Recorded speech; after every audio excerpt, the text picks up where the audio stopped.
popping? You feel me?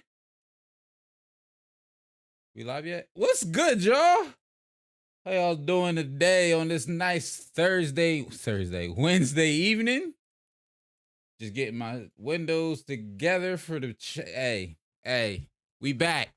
We back at 8 o'clock. Listen, we back at 8 o'clock Eastern. Welcome to Hawks Hoops Live. You can already tell the energy different because I'm used to that 8. I'm used to the 8 o'clock. Now, we did 7 last week. Let me get the actual intro out the way first before we explain why we back at our normal time. Welcome to Hawks Hoops Live. Happens every Wednesday, 8 p.m. Eastern. One-stop shop for NBA news. We're going to talk about games. We're going to talk about things that's been happening. We're going to talk about everything. But we do it live. We do it live because I like to get interactions with chat. Let me make sure this is actually working real quick. Is that working? It's not. All right, hold on. Bop, copy link.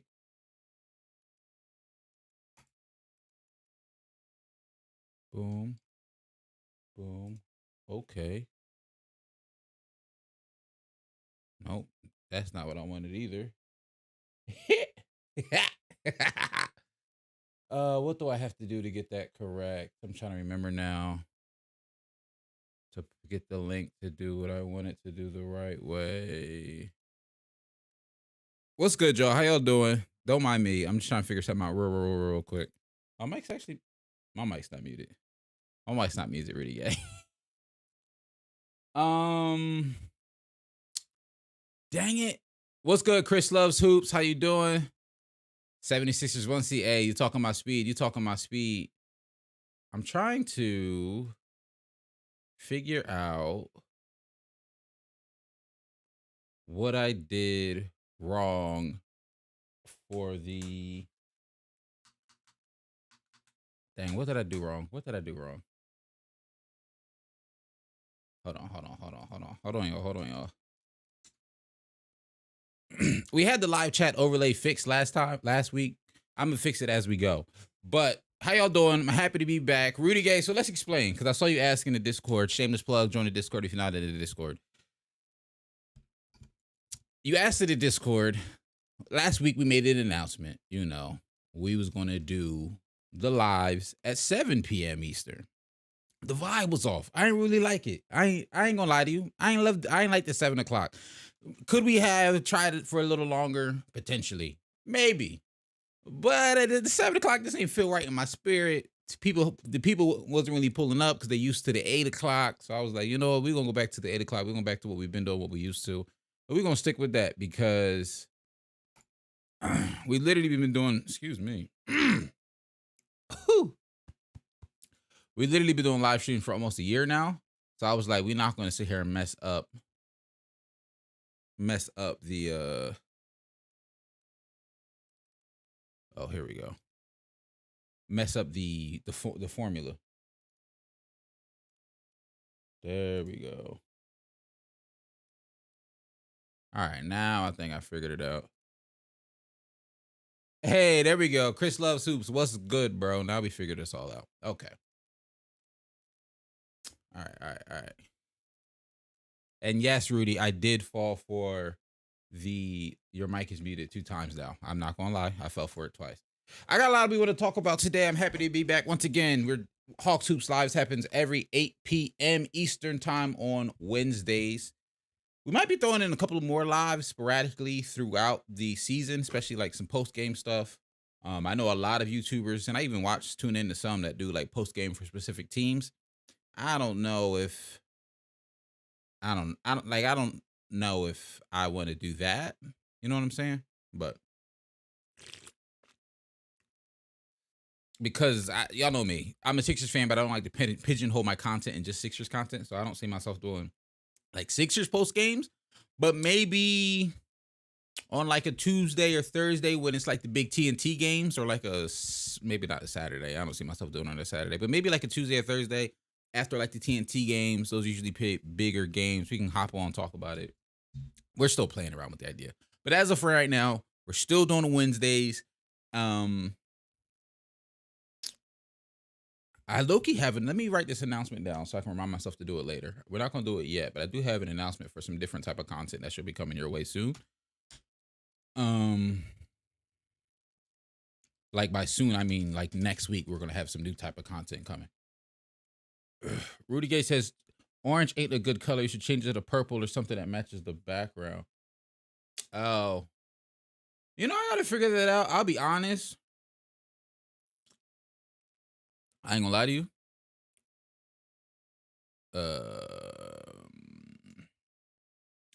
I don't fully know how to do that with this current setup I set this up on.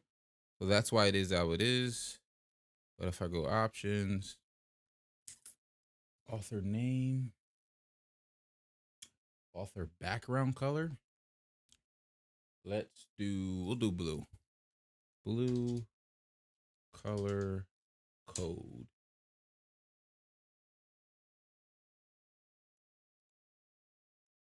Let me see if I can change this real quick since you brought it up.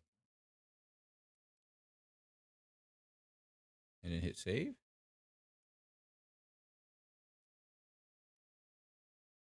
I don't know if that's going to change it or not. All right, we'll figure out the color change maybe another day. For right now, it's orange. Chris Love Soups, excellent question. Thoughts on Draymond not getting suspended? So I actually put a full video up breaking down the full timeline of the events and the full timeline of everything that we know about the Draymond Green situation from the beginning when they first tweeted out that there was some sort of altercation and he was looking at some sort of disciplinary action, all the way up until Draymond had his press conference on Saturday. I want to say he's got in front of the media, but I mean, if you wanted to match, Rudy, I got you. Hold on. If you just tight about the colors, I can make the orange match the blue. That ain't no issue for me. But to finish your question, Chris, I'm split on the whole thing. So like for me personally, I do think they should have been at least some more severe punishment. That's my first thing, right? I think there should have been some more severe punishment.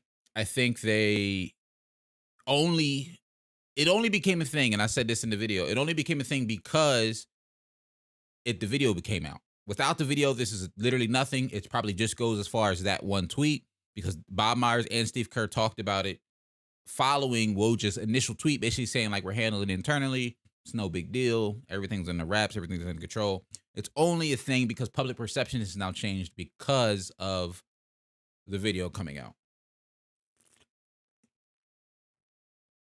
Range, what's good? How you doing?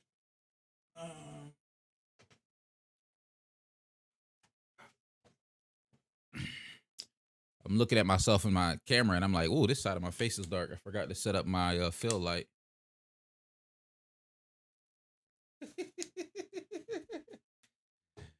Oh, man.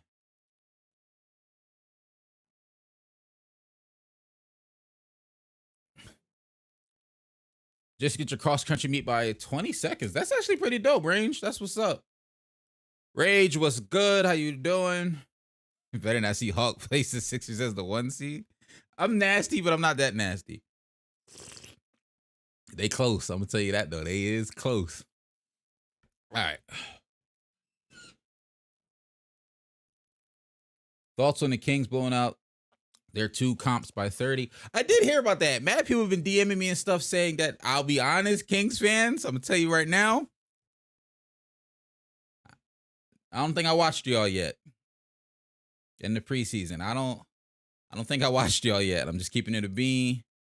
Unless, actually, no, because I watched the Blazers, and that's who y'all was telling me who beat y'all. Like, that's who y'all was telling me y'all beat. Y'all said y'all beat the Blazers. Wasn't that last night? Or the other night? Oh, nah, that was Blazers versus the Warriors. But yes, Kings fans, it is just the preseason. I'm not don't gas it up too much on me, but it is just the preseason, but y'all are looking solid.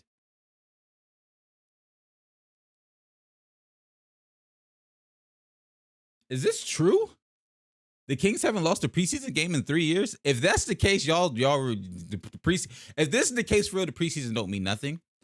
But that also I can see that being the case because don't take this the wrong way, Rudy. But the Kings are the team that because y'all is not good, at least y'all haven't been good for the last couple of years, y'all was going to play like the regular guys was going to get a good amount of minutes in preseason because it's not like, you know how in preseason they say we're going to play the young guys? Well, the guys y'all run are the young guys, is my point. So the young guys is just out there playing like regular. Hopefully that makes sense. That's crazy. That's crazy. That is true. I'm getting my notes together before we start the rankings list, but y'all doing a good job in the comments. So Chris Loves Hoop says, also shout out to you. That's not a name I recognize as often, so I appreciate you for pulling up. I think you've been in here before, but it's not a name I like fully recognize all the way. Like Rudy, I know, Rage, I know, and Unlimited, I know because they're in the Discord. Chris Loves Hoops, you might have to get in the Discord and I'll recognize your name more. Thoughts on John Wall? Hey, I'm gonna tell y'all right now, the Clippers is gonna be crazy. John Wall, I want to say had 20 the other night. What did he have? Did I see that? Yeah, like almost 20, or he had around 20. And once again, it's just preseason. Let's not over exaggerate. Let's not overhype it. But the Clippers are gonna be deadly, bro. And John Wall is a big piece of why they're gonna be so deadly.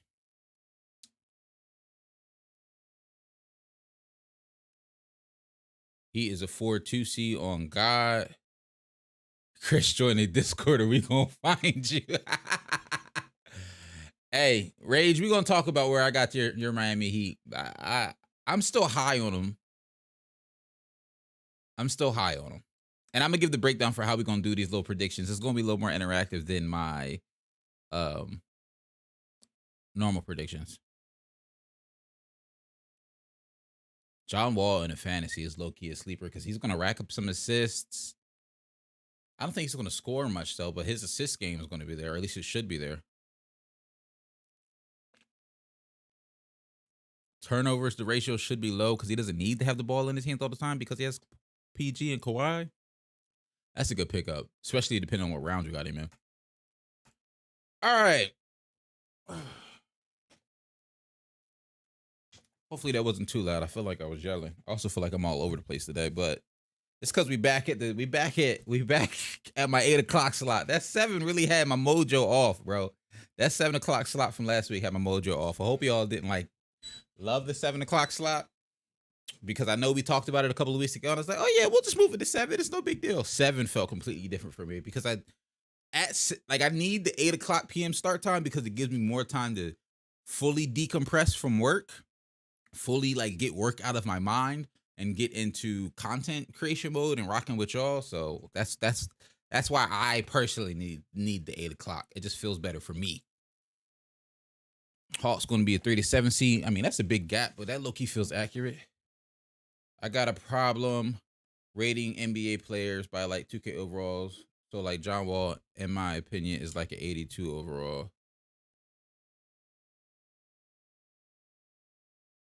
I'm not mad at that concept. And yeah, we got some coffee today. I'm not mad at that concept, Rudy, but the only issue I have with it is because,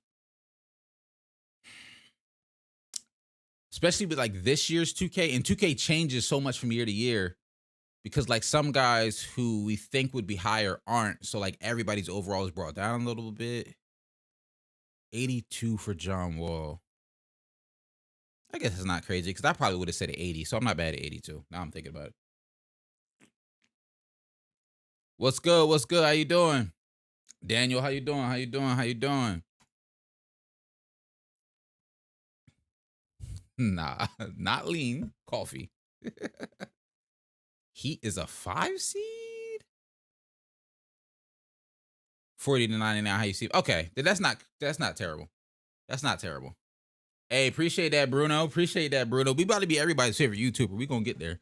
We gonna get there. I see the TikTok, not to toot my own horn, but I seen somebody put it together a TikTok the other day, and they had like it was one of them like slide picture ones, and they had said they're some of their favorite NBA YouTubers, and I was listed, but also was listed amongst Kenny, amongst Rusty.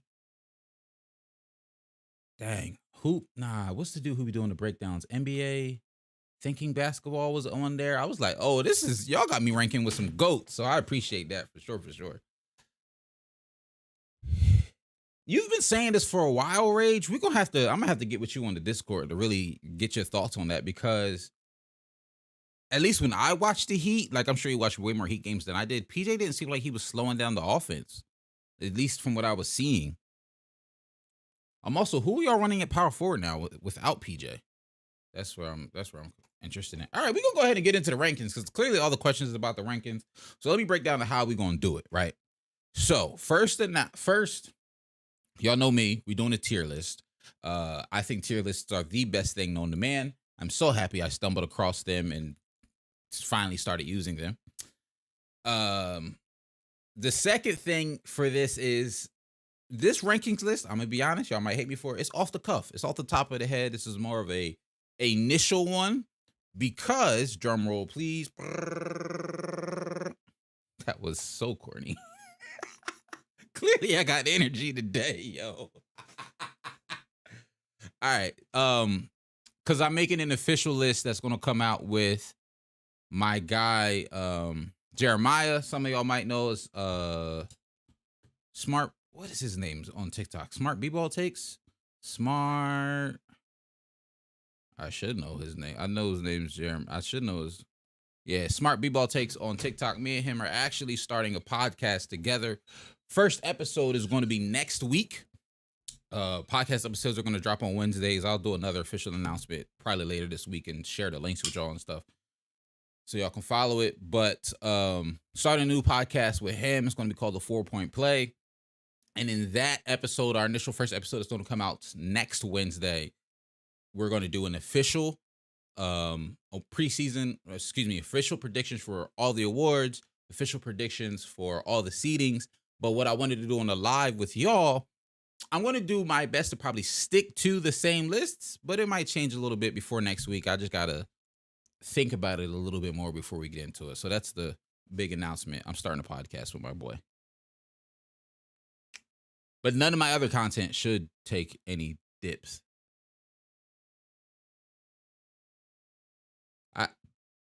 See, that's the problem, right? Rage with me for the Heat. And I'm not trying to sound like a hater. Jamal Cain and Nikola Jovic,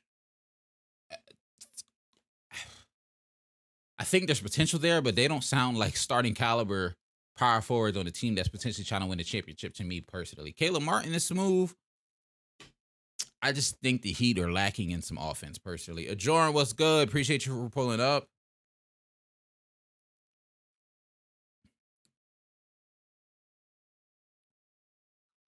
People are saying Fox is better than Ja. So it's funny, Jovic and Duncan Robinson being scary duo. I saw a tweet saying how much Jovic scored in their last game, but nobody told me how many shots he took to score that much. That man was highly inefficient in that last Heat game. Until I didn't realize that until I looked at the box score myself.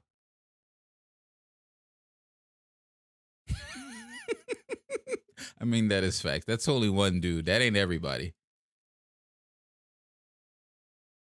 Max Strus could be the power forward for the Heat? How tall is Max Strus? Max Strus. Nah, that's crazy. That's disgusting defensively. Exactly. He's literally, I just looked it up. He's 6'5". They can also run Lowry, Hero, Oladipo, Jimmy. That's also disgusting defensively. Oladipo being your 3 and Jimmy being your 4. I don't know. I think the Heat just have a lot of questions when it comes to interior defense. I love what Bam does, but Bam's only one man. And he's like 6'10", which isn't small, but it's small compared to like Jokic and Embiid, Rudy, Cat, stuff like that.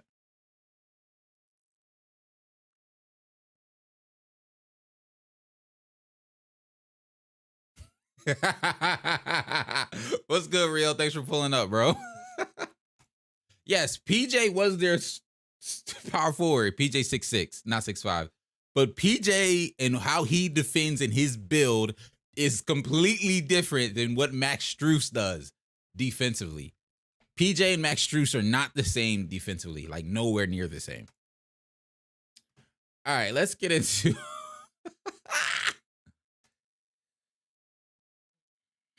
All right. Y'all know how we do over here. Let me.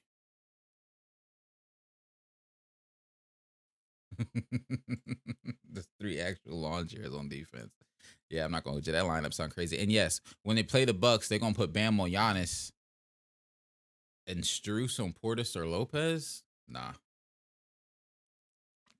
that's my only gripe with the Heat. They didn't get better. They didn't make their front court better once they lost PJ Tucker. They just kind of said, "Well, it is what it is." All right, I'm not gonna hold you. We talked about this last week. Y'all had me put. Oh, didn't mean to do that. Y'all had me put the camera in top right last week. I hated that. I'm not gonna lie to you. I didn't like the way it looked at all when I went and rewatched the stream. I don't know. I like bottom right. I don't know if it's maybe not as popular as what everybody else does that be streaming, but I for some reason prefer bottom right for face cam. So that's what we're doing today. All right. So let's get into this. We're doing predictions for seeding for the regular season. We're going to do Eastern Conference first, and then we'll do Western Conference. It should be fairly straightforward. I got all 30 teams listed right here. And once again, let me just put this disclaimer out. I'm making this list today. I'm making this list now. This will probably, but at the same time, I'm gonna tell you, just transparency. Look, I'm even gonna give you the full face. For transparency, most of today's current list is off the top of the dome. I got like a rough draft in my head. I got a rough draft written down, but the finalized full version will drop on the podcast next week. Official podcast announcement will be out sometime later this week with links to where you can go find it and stuff like that. But today we're doing it just for fun for the stream. I thought it'd be a fun stream to do. I got some other like NBA stuff I want to talk about after this. But I figure, we ain't done a tier list in a while. We haven't done some rankings in a while, especially we spent 5 weeks in a row ranking players. Then we took a couple weeks off of rankings, but now we're back. And they're fun for me. So I figured it'd be something fun to do with y'all. And because it's not concrete in my head, I might even be taking some of what y'all got to say into account when it comes to my ranking. I might be able to move some people around if y'all make a good enough argument.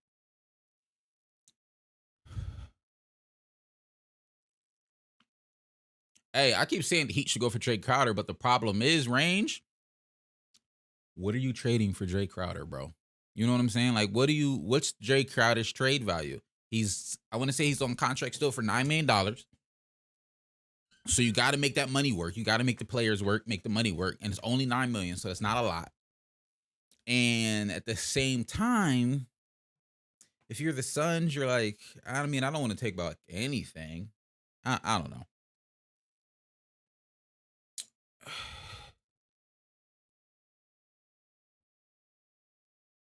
Interesting way to look at it. The top teams are harder to rank in the West, but basically 8 to 12 is tougher in the East. Like only the Pacers are going for Wembanyama. I feel like that's the first time I really try to pronounce his name. I'm going to do the Eastern Conference first. I think both conferences are actually low-key kind of hard to do. Dang, but when I pick the thing, it covers my whole face. I just peeped. You say make it 3-teamers, but those are harder to do. You know what I'm saying? Those are hard to do. Those are harder to pull off. I'm assuming you're talking about the Jae Crowder drawing. Oh, do you have a trade? Let me see. We're all over the place.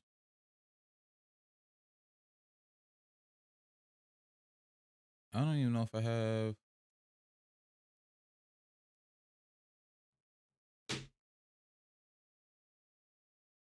Range says he has a trade. So let me see real quick.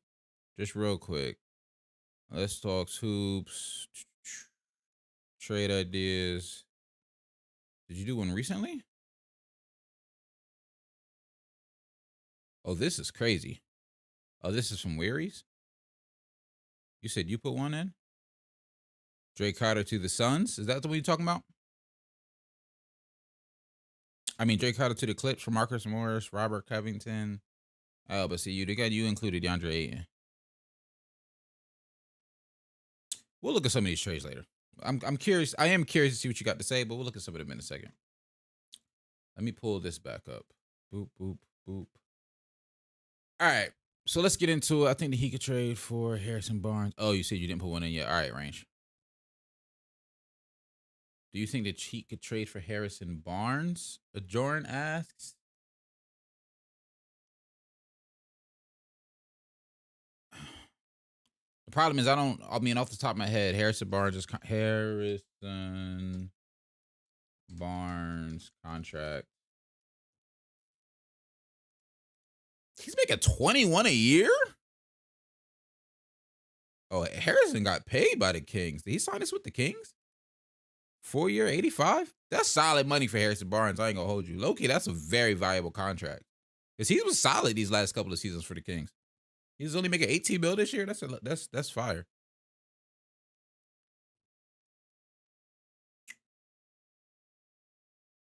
You saying check now? Let me see.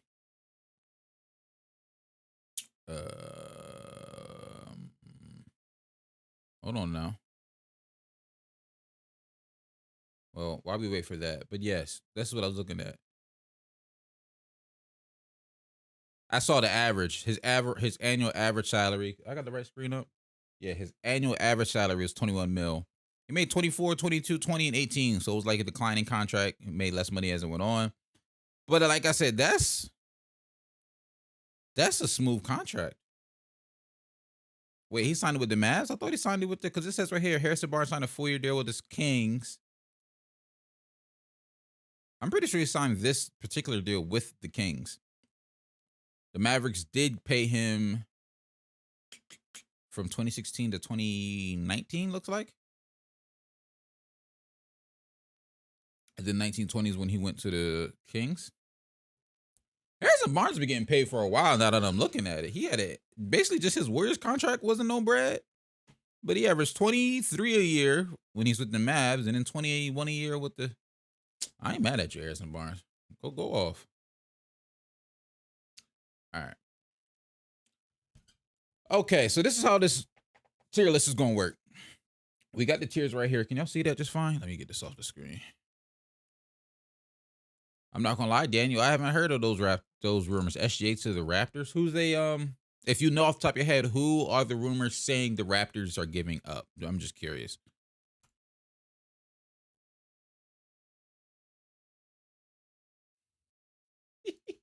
What is this question? Oh, OG Gary Trent Jr. and 2 to 3 picks for SGA. That's a lot. And I love SGA, but that's a lot. I wouldn't do it. If this is the trade, I'm not doing it if I'm Toronto, personally. And I love SGA. I think I had him top 5 shooting guards this past season. That's a lot. So the way the tier list is going to work, we got 1 through 3, 4 to 6, 7 to 9, 10 to 12, 13 to 15, per usual. I'll give some thoughts on each one as we go. If you have some questions, let me know. If you disagree, let me know. I'm very, very curious to what y'all have to say. Once again, this ain't my official list. I just wanted to do this for stream. Official list will be out next week on the podcast. So you say you got to do it if you're the Raptors? I don't know. For OG and Gary Trent? The reason I say I don't know is because I think OG is actually really, really solid. I think Gary Trent Jr. can give you a lot off the bench. That's just some really good depth. SJ is really, really good. I just feel like a move like that doesn't... I don't know how much that really makes the Raptors better, if that makes sense. You know what I'm saying? Like, I don't know if that puts the Raptors... I don't know if that catapults them automatically to a top 3, top 4 seed in the East. Because I still have some questions about, like, their center position. I still have questions about what a team looks like if Pascal's your best player. And Pascal was all NBA last year. Like, he was great, but... I wouldn't do that. I don't know if I would trade for SGA if I'm the Raptors.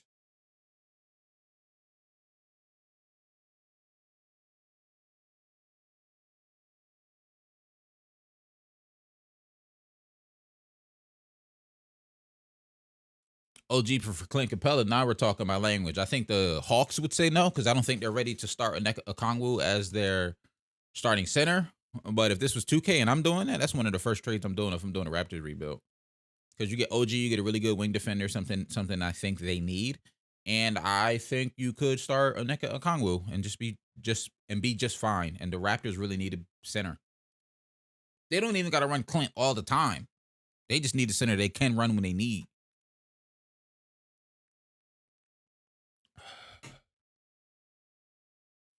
All right, let's get into this. We've been putting this off for long enough. I do appreciate the chat though. I do appreciate the chat. DeJounte Murray, small ball 5.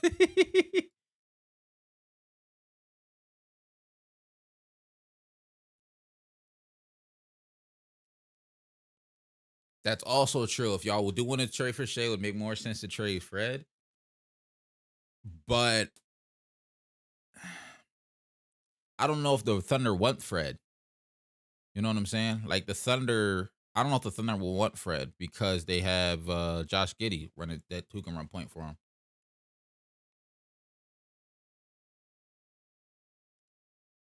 Basically, what I said about the Capella idea was I love the idea of Onyeka Okongwu starting for the Hawks.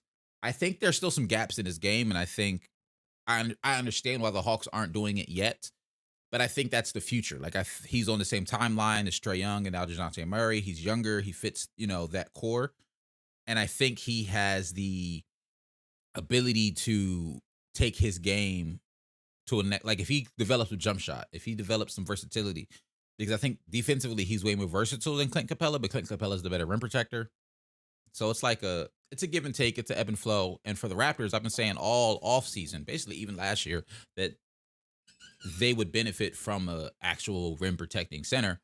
I know they have they got that 7-footer over there. Why can't I think of the name? Like I know who their centers are, but I don't love them. And I think Clint Capella is better. So I would like to just have a upgrade for them at the center position, especially with the talented guards that we have that like to drive to the rim. So you got center protection for that. And you got the back-to-back MVP and the back-to-back runner-up for MVP or center. So clearly the center position is talented, and you need somebody to guard those guys. Yeah, they got Precious Achiuwa, but they also have, that's not even who I'm thinking of. They got somebody else who I'm thinking of that's plays center for them a lot. I can't think of his name on top of my head. Hey, what's good, Sons Geek? Yes, like Sons Geek said, go ahead and smash that like button. I appreciate you, man. How you doing? Thanks for pulling up. All right, we 30 minutes in and I didn't put a name down. So let's thank you, Boucher, Chris Boucher. I always forget his name. That's exactly what I'm talking about. Chris Boucher. I always forget his name. That's what I'm like. It's Chris something and Coloco. That's the rook that they just got. Like that's because they don't be really running and they don't close out games for them. So I don't be remembering their names that often. I'm gonna keep it a B. All right, we're gonna start with the Eastern Conference. Once again, these rankings are a work in progress, but let's get into it a little bit. Number one in the East, I think is going to be, I got to find them, the Milwaukee Bucks. If healthy, when Chris Middleton is back, if Brook Lopez is there, Chris Middleton is there, there's this talk and allure that the Bucks are getting older, and while sure they are, Brook Lopez isn't getting any younger. I want to say Drew Holiday might be one of the next older guys on that team off the top of my head. Chris Middleton's not necessarily old. Giannis is 27, maybe. Bobby Portis is still young. So they got a good mix of age. And what I saw from Bobby Portis last year, even if Brook Lopez starts to regress a little bit, man, Bobby Portis was hooping last year. So I'm okay with Bobby Portis being the next center for those guys. And that's the thing. I hear you, Chris, but throughout Giannis's career, he hasn't really gotten injured. And in recent memory, outside of what happened to Chris Middleton last year, he doesn't really get injured like that. Hey, Rage. Number 2, let's talk about it. 76ers. 2 seed in the East for me is the Philadelphia 76ers. You say what you want. Y'all know how I feel. Y'all know the Sixers are my peoples. Y'all know the Sixers is my team. You can say it's a homer pick. You can say whatever the heck you want to say to keep it a bean. But in that same breath, I'm going to tell you why. Oh, I didn't mean to click that. I'm going to tell you why. I think James Harden's going to play a lot better. I'm liking what I'm seeing from him in the preseason so far. I think the D'Anthony Melton pickup is huge. I've talked at length about how I think the PJ Tucker pickup is a really, really good pickup. The contract and how many years, we could talk about that. He might be trash in 3 seasons, but this upcoming season, he's really, really good. D'Anthony Melton had a great season for Memphis, for Memphis last season. Memphis? Timberwolves? Yeah, for Memphis. He had a great season for Memphis last year. I think we had a really, really, really good offseason. Like, I ain't trying to gas it because we didn't do a lot, but what we did for our depth is great. So we're gonna have a long convo in the VC. I'm cool with it. We can hash this out in the VC. I do think the Cavs will be better than people think. I also agree that the Cavs will be better than people think. That being said, I'm going Miami Heat number 3. Now, y'all might be crazy. Y'all might be like, yo, Hawk, you're going crazy. Where are the Boston Celtics? We'll get to them. But I talk a lot of smack about the Miami Heat. I've gone on long tangents before about how I think they haven't had an amazing offseason. They didn't do much in the offseason to make themselves better, right? But even without them doing stuff to make themselves better, and exactly, Chris, I was talking smack about the Heat. Because for real, I think the Heat actually are a really, really good team. And I think they're so close to really being like, hey, yo, we're winning a championship. I really think they have that type of talent. They just keep missing a couple of things here and there. And I think the biggest piece they're missing is a center, right?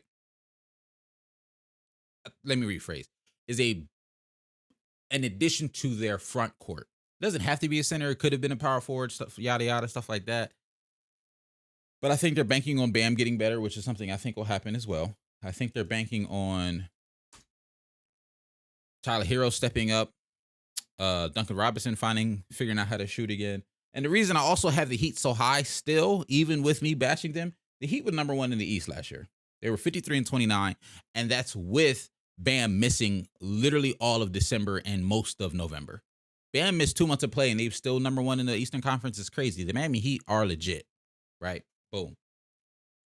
The Heat did bank on their roster. It worries me a little bit, but that's the best way to say it. The Heat banked on their roster. Let's see. Celtics not top 3 is crazy. It could be, but this is where I have the Celtics at number 4, and let me tell you why. The Celtics, I know I'm going to get some heat for this because they were just in the NBA Finals. They finished number 2 in the East last season. But there's a couple of things that I'm like iffy on the Celtics. And I've talked about this. I want to say when I dropped the teams I'm worried about video that we dropped last week, I want to say the Celtics were in that. And it's mainly because they're missing their head coach. A lot of people are like, well, the system is still going to be the same. That's what a lot of people be telling me. Y'all, you can't. Ooh, I was waiting for that burp. Excuse me. You can't undervalue how important a good head coaches, like end game. Like I get the overall system part of it might be the same, but when it comes to making some of those fine-tuned adjustments down the stretch of fourth quarters, because they won a lot of games off of, especially the playoffs, off of Coach Udoka's coaching and making the right decision and changing some stuff here and there. They're going to miss him. They're going to miss Time Lord for the first 2 months, Robert Williams III. He's a big piece of their offense, and I've said this before and I say it again. I think the Boston Celtics are going to struggle the first couple of months of the season. Maybe not struggle, but be like a 500, potentially sub 500 team, and they'll have to figure it out later in the regular season. I'm saying the Boston Celtics will be number 4. Call me crazy, but that's where I'm going.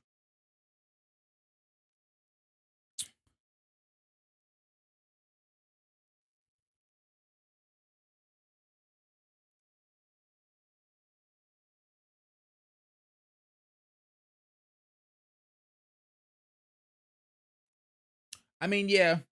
And I guess Martin, you talk about Caleb Martin, I can see that there. My only issue or worry is I think it's just depth, if that makes sense. Like I liked having the for the Heat having the options of PJ or Caleb, depending on matchups, being able to do a couple of different things. Now you just have to lean on Caleb a lot more. We're going to find instances where Jimmy's playing the 4 a lot more. I'm not saying they can't do it. I'm not saying they're not going to be able to, but it's just some of the questions I have. I get Nikola Jovic. I like his game, but he's a rookie, so it depends on what he's going to look like. Jamal Cain, I'll be honest, I don't know much about, so I have to look up him. Look up some more, stuff on him.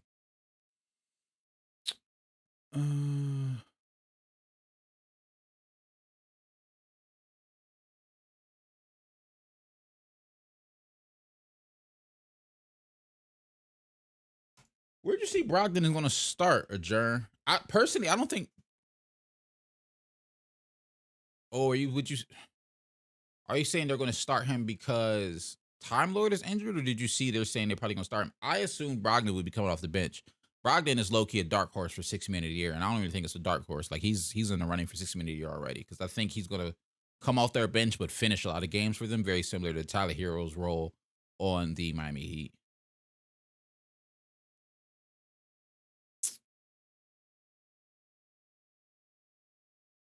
I'll check him out. I'll check out some Jamal Cain. You know what I mean? You did say he's like a mini Chris Bosh before. When Time Lorder's out, Brogdon, Smart, Brown, Tatum, and Horford. I don't like that lineup at all. I'd be very surprised to see that. I more likely would guess it'd be Smart, Brown, Tatum, Grant Williams, and Horford. I'd be surprised if they start Brogdon and Smart personally. Oladipo is also going to be in the running for 6 man if he's playing well. That'd be really cool to see potentially 2 guys from the same team back to back. Yeah, you guys are saying Smart, Brogdon, Brown, Tatum, Horford. I'd be surprised if Brogdon starts, is all I'm saying.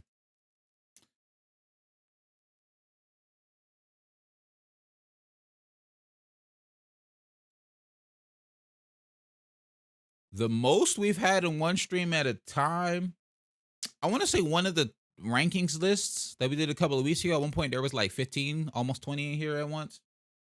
I want to say that might be the most, like 20. That was sometime this summer. Sometime this summer we hit 20, and I was like, oh, this is crazy. All right.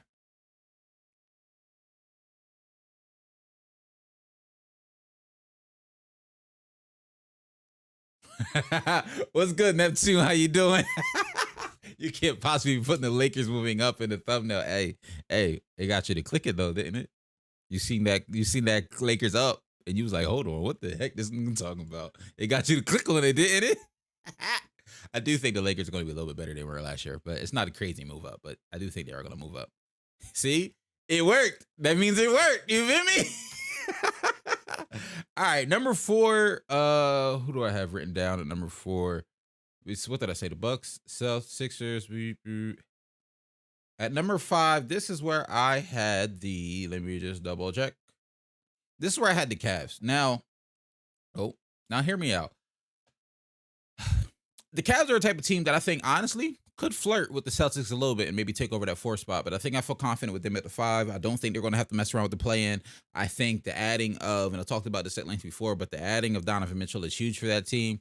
He's consistently had the Utah Jazz as a top 10 offense the last 3 years. 2 of those years they were a top 5 offense, and a lot of that was because of Donovan Mitchell. I've already said before, I think Donovan Mitchell might actually play some defense this year and have some effort on the defensive side of the ball because he doesn't have to do as much offensively, and he'll be able to use some of that energy on the defensive side as well. With the Jazz, it was all offense all the time. He didn't have the energy or the time to do anything else. That's just, my quick thoughts. And then at number 6, this is where I actually have the Brooklyn Nets. I think the Nets are probably the hardest team to rank for me this year. It's as crazy as it sounds. The Nets are probably the hardest team to rank because we just haven't seen them together. Like, I mean, if you go back to maybe not last year, but the year before, so the 2019-2020 season, so I guess that's the bubble year. That's the year we saw Kyrie and KD play like almost a full season together, and they looked good then. But I feel like that's so long ago, and this team looks so different compared to that team. You just don't know what you're going to get. You don't know what you're going to get out of Ben Simmons. Like I've already said, I wish him the best. But it's That's where I had the Nets. For real. That's where I had the Nets.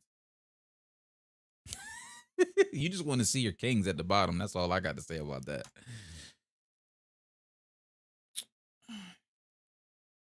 And then I'm trying to double check, make sure who we got left before I go moving people around. Dang, the East really is tough because I still have the Raptors and the Hawks to place. I think the Wizards are going to be better than they have been, but I don't know how much better. People keep telling me the Magic are going to be better. I'm not believing it. So I'm going to go to Raptors at 7 because I really do like the Raptors a lot. Pascal made an All-NBA team last year. Basically the whole lineup is 7 feet, and we can switch everything. We can run around. I know I just talked about the fact that they need a center, but they won a lot of games last year without having a center. And they was able to be the 5th seed in the East last year. They won 48 games with basically no center. So I like the Raptors a lot and what they're doing. At number 8, as crazy as it's set. See, that's why it feels crazy to me.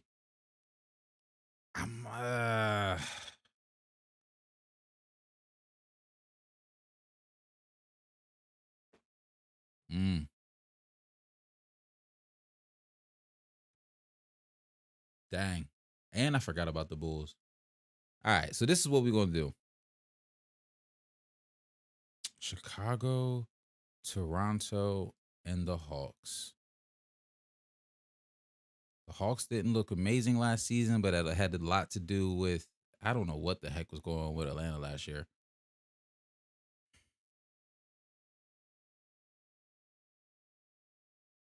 Y'all want to know how I really feel? How I really feel is this. I'm going to tell you how I really feel. So this is how I really feel, right? Shout out to you with Jordan for reminding me I ain't got the Bulls up there yet. Because I'm still high on not high, but I'm still have belief in the Bulls, even with potentially missing Lonzo for the full season. I think Dragic is going to be really, really good to pick up. I think the addition of Range. I feel you, Range. It's crazy how the Hawks added an all-star and they're potentially a play-in team. I feel you. That's just how talented the Eastern Conference is when it comes to just the parity in the NBA. Like you said, I can't think of a better word.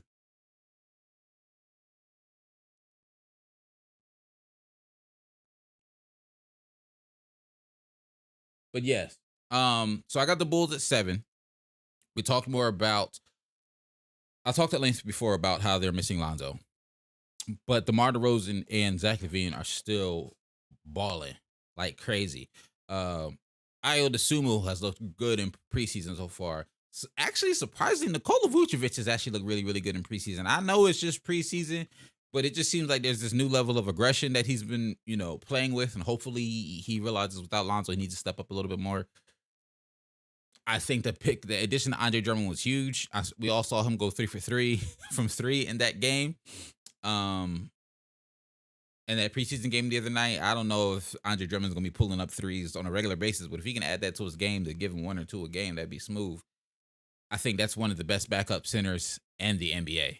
They literally might have the best backup center in the NBA. Andre Drummond could be a starting center for a couple of teams, but the fact that he got him on the bench is crazy. The Toronto Raptors, like I said, I love that switchability, what they got going on. The Atlanta Hawks at 9 feels disrespectful. I don't mean it to be, though. It's a lot of parity in the NBA. I get that he added DeJounte Murray. I've talked at length before. I still have some questions about it. They did look good in preseason, but once again, it is just preseason. We will see where it goes from there. That feels so disrespectful to Hawks fans, but it's where I have them. It really is where I have them. At number 7, 8, 9, 10 would be that other play-in spot. Dang. So for the last play-in spot, I'm stuck between the Washington Wizards and the New York Knicks. I'm going to be honest with you. I like what the Knicks did. I think the addition of Jalen Brunson is nice. But I also like what the Wizards did. I do think the addition of Monte Morris has the potential. Monte Morris has the potential and the opportunity to really show out, and he could potentially, honestly, be in a conversation for MIP going from a guy who's known as a backup point guard to the starting role in Washington. Kuzma has continued to improve. He had a really, really good season last year.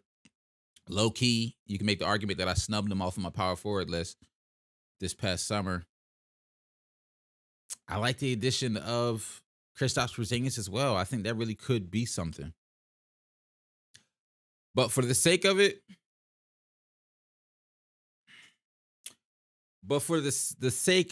and what I'm really thinking, I'm going to give the Knicks one more try. I think Julius Randle he definitely had a down year from his MIP All-Star year. I don't know if he's going to bounce back to All-Star level, but I think he will have a bounce back. I think the Jalen Brunson signing was really, really good for them. They needed a guard who could play make and get some other people involved, but also score himself. RJ's continuing to get better and better. I'm going to go Knicks at 10, Wizards at 11. And now we're looking at the Pistons, the Pacers, the Magic, and the Hornets. Hey, I'm not high on the Hornets. I'm to be completely honest with you. Them missing Miles Bridges is actually really, really huge for me. Gordon Hayward, I want to say, is healthy right now. Porzingis is injured? When did Porzingis get injured? How did I miss that? Hey.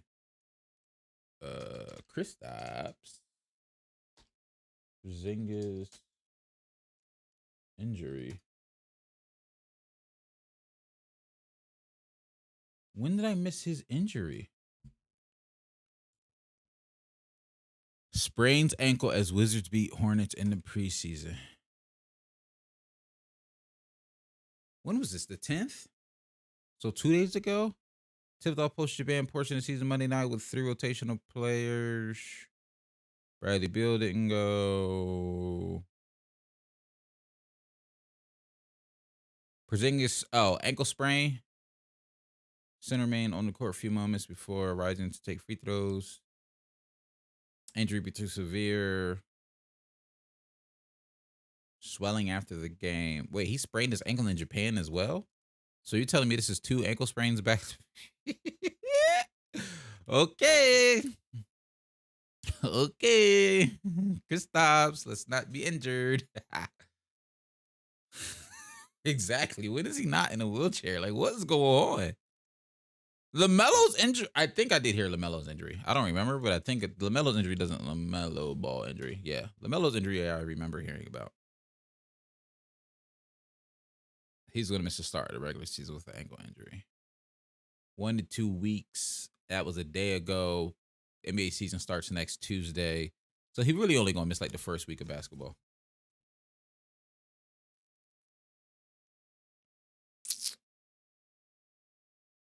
Same injury, same game. Interesting. All right, well. Based on what we just read, it's only going to miss like a week or two, so it doesn't necessarily change my thought process too much. I'm still okay with leaving the Wizards right here though. At 11, I'm still okay with leaving the Knicks there. Let me tell you right now, I'm putting the Pacers at 15 as just a preliminary. I don't think the Pacers are going to be really that good, but not in a bad way. I just think they know they're tanking and they're cool with that. They're okay with that. I'm actually going to put the Detroit Pistons at 14. Once again, it's a team that I know they got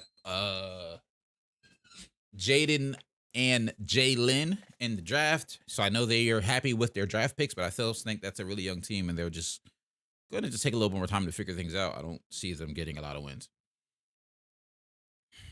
But I'll be honest, I am split between the Magic and the Hornets because I think the Magic, I like Jalen Suggs. I like Franz Wagner. They got back either Jonathan Isaac or Mo Bamba. One of them is finally healthy. I want to say Jonathan Isaac is actually finally healthy after a season and a half. So they'd be excited to have him back. I'm really curious to see what Paolo does. I am going to take the Hornets at 12, though, and the Magic at 13. So that's the East for me.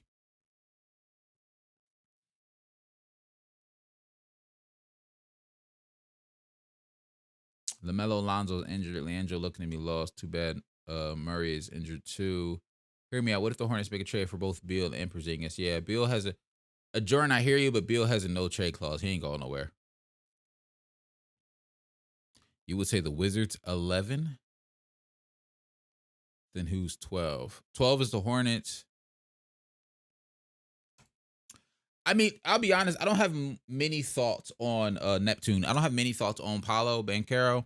I think from what I've read, because y'all know me by now. If you don't know me, I'm gonna tell you right now. I don't be watching college outside of like the tournament and stuff like that. From what I've read, though, he's a guy who's ready to come in and be a scoring threat immediately, a guy who can go out and get a bucket right away. And I think the Orlando Magic have missed a clear-cut number one offensive option when it comes to scoring. And I think they've been looking for that and they've been wanting that. And I think he fits in perfect for what they got going on.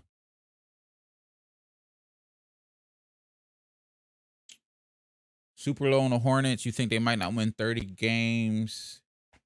I mean, they only won 43 last season. So I don't think that's crazy. The reason I'm honestly, I'm gonna stick to my guns. I'm higher on the Magic than I'm on the Hornets to keep it a bean. It's not a crazy change, and I don't think there's going to be a vast difference in their records. But I do think the Magic is more likely to be a 12 seed than the Hornets are. That's just my quick thoughts.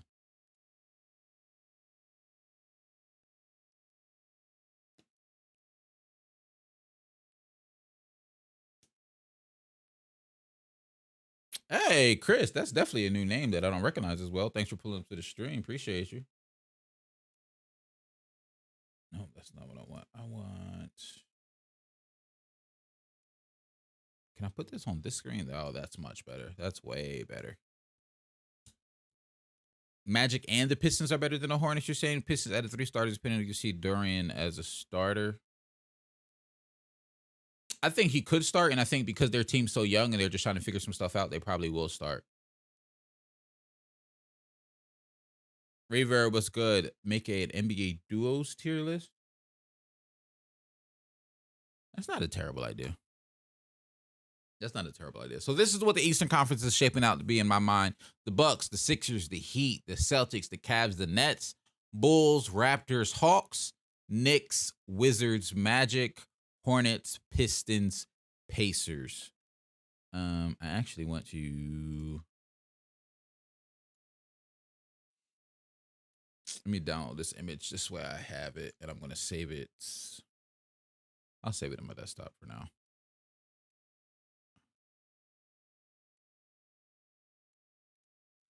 All right, let's clear the board. I know we all excited about the Western Conference. Oh, but then I did that. So now I got to do this again. 1 to 3, 4 to 7. No, 4 to 6. 4, 5, 6. 7, 8, 9. 10, 11, 12. I did 13, 14, 15.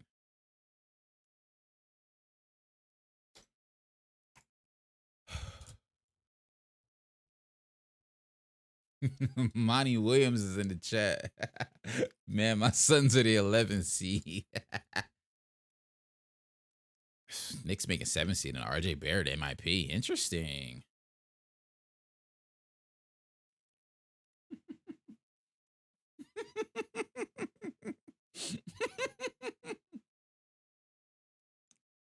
You're saying the Suns could be a top 3 seed, maybe 4? All right, well, let me tell you what I'm thinking. That's facts.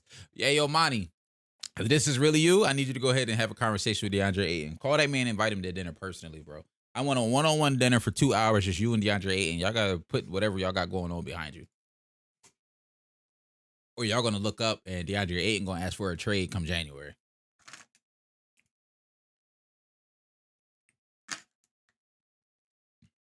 Okay.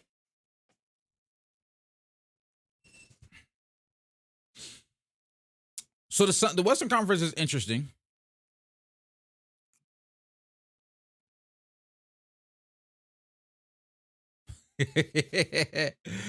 Hey, yo, Super Kicks, you actually just missed the Eastern Conference one. We just did the Eastern Conference.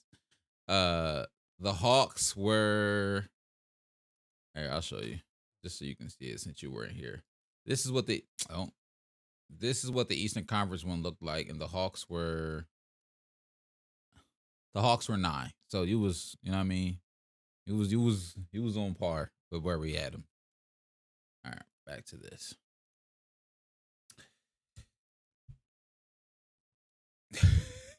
You did call it, yes.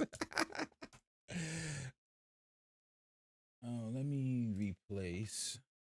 Oh, damn it. Did I get rid of the wrong file? No, I did not. Okay. My fault. I know we all over the place. I just thought I got rid of the wrong file. Eastern.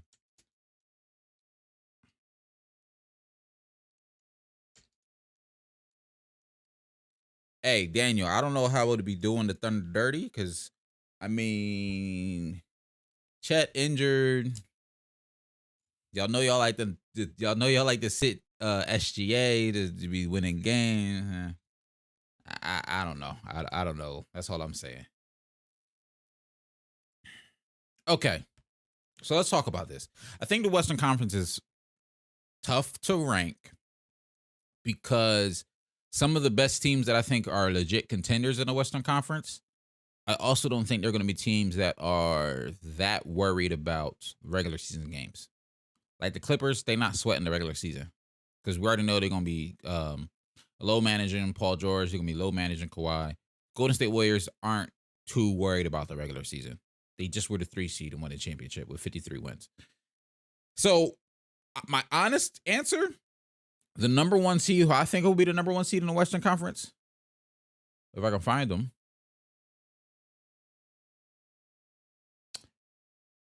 If I can find them.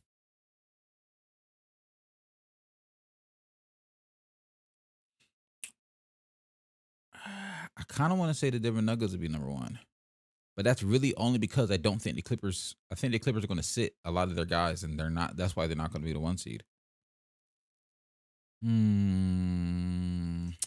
For now, I'm saying that. I'm saying that for now. Thunder 1 seed, Clippers the 1 seed. I mean, Nuggets 1 seed, Clippers 2 seed.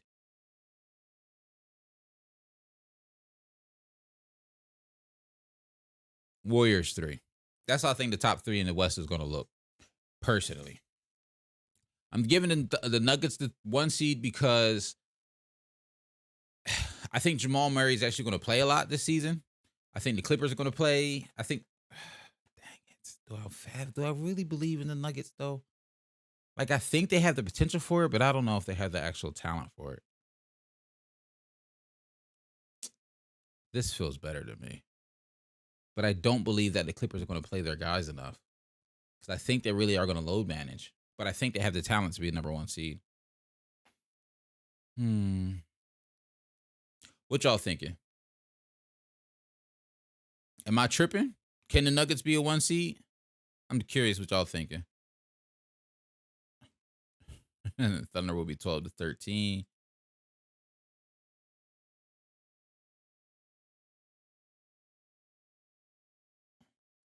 Oh, you talking about the Thunder want Vic? Exactly. The Thunder want Vic, so they're going to sit people.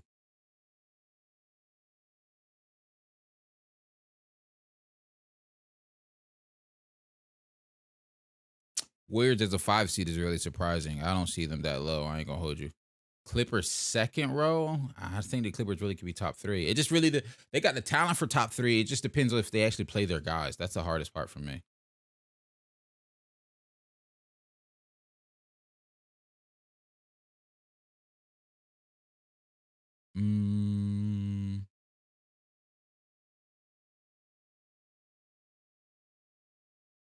That's my thing, Neptune. Low key, any of these could be swappable. I'm gonna leave it like this for now. We'll see how if I change my mind as we get further on. But for now, I'm gonna say Clippers, Warriors, Nuggets. At 4, this is where I had the Timberwolves. Now hear me out. I talked at length, and I said at length about how I don't know how the Rudy Gobert Karl-Anthony Towns situation is going to work out in terms of basically having two centers on the floor. Every Timberwolves fan from here to Timbuktu told me that, well, actually, this isn't where I have the Timberwolves, but I'll continue what I'm saying about the Timberwolves. Every Timberwolves kept telling you, well, Jared Vanderbilt was on the floor. Jared Vanderbilt was on the floor. Jared Vanderbilt was there. This is true. So I think Rudy's a walking top 10 defense. It's not even like the Timberwolves were bad defensively last year. I want to say they were above average in terms of defensive rating. Like they were a top 15 team. So they weren't even bad defensively. They were solid. Way better than the Jazz have ever been defensively without Rudy Gobert. I think they're going to be top 10, maybe even top 5 defensively, just off the strength of the addition of Rudy Gobert. Rudy Gobert get you a lot of regular season wins. Now, playoffs could be a different story. I don't think it'll be as bad because the Timberwolves are just better on the perimeter defense. But all that being said, I said all this while having the Timberwolves sitting here at number 4. I actually probably have them at number 5 because the number 4 is where I have the Phoenix Suns.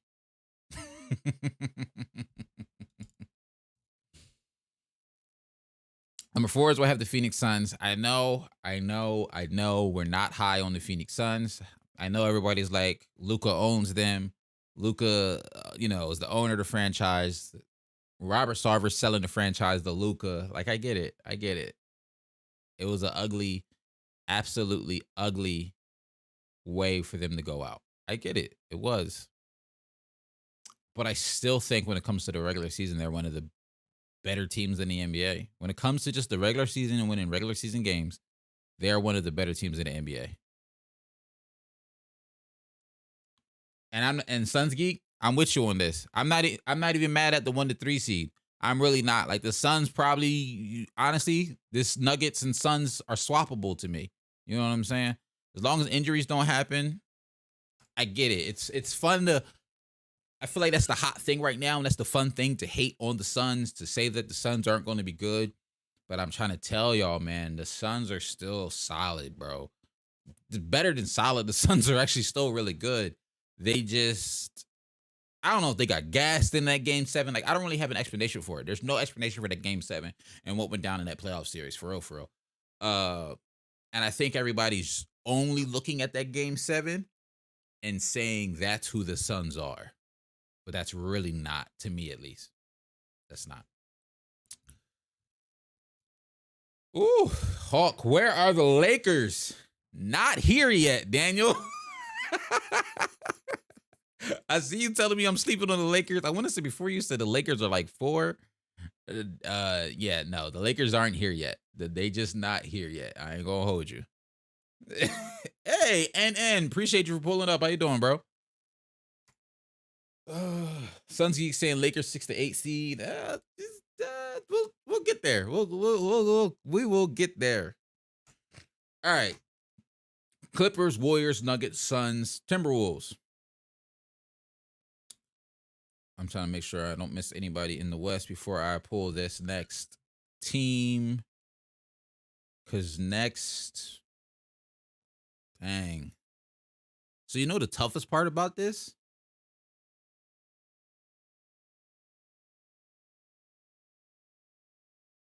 You want to know the toughest part about this? Between the Minnesota Timberwolves, the Memphis Grizzlies, and the Pelicans, somebody's going to have to be a play-in team. Because I think all 3 of those teams are going to have very, very similar records. Somebody's going to have to be a play-in team between those 3 teams. And I've been saying for a while, the Pelicans ain't going to be a play-in team. Like, the Pelicans will be able to get right to that top 6 seed. I've been standing 10 toes down on that. But the Memphis Grizzlies are going to miss Jaren Jackson Jr. for like 2 or maybe 3 months to start the season. Are the Memphis Grizzlies about to go from the 2 seed to a play-in team? I ain't even mentioned the Mavericks yet. Nah, this is crazy. Who missed the playoffs last year that these teams is, because the Jazz ain't going to be in it. Okay, that's understandable. What the Clippers are. Yo, it's about to be some real disappointed fan bases. I'm looking at last year's seeding on the other screen. That's why I keep looking off to the side. And I'm looking at last year's seeding. Like the Lakers didn't make the playoffs, the Trailblazers didn't make the playoffs, the Kings didn't make the playoffs. All three of those teams are trying to make the playoffs this year. So you can knock the Spurs out. The Spurs were the 10 seed, so we can obviously knock them out.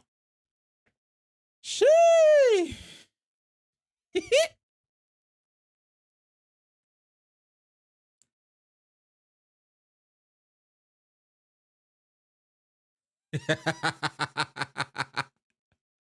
Yo, Range clearly he's not a Kings fan. The Kings do look good on paper, though. Like Sunty is saying, they got to prove it for sure. And they actually have to win some games. We got to see what they look like on the court. But on paper, like if you boot up 2K, the Kings is low-key probably decent. Like if you know how to play, you can surprise some people and beat them with the Kings on 2K, for real, for real.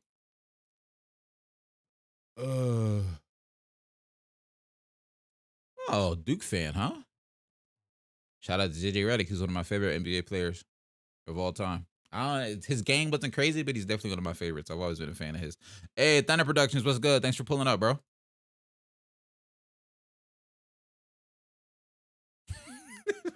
Monty Williams doing here. Mavericks is playing is crazy. Considering they were just a 4 seed and they won 50 wins last year, bro. Mavericks at playing sounds crazy. But I do got faith in Minnesota. I don't feel comfortable dropping Minnesota to a playing team. I ain't gonna lie to you. I don't feel comfortable putting the Mavericks in the playing either, though.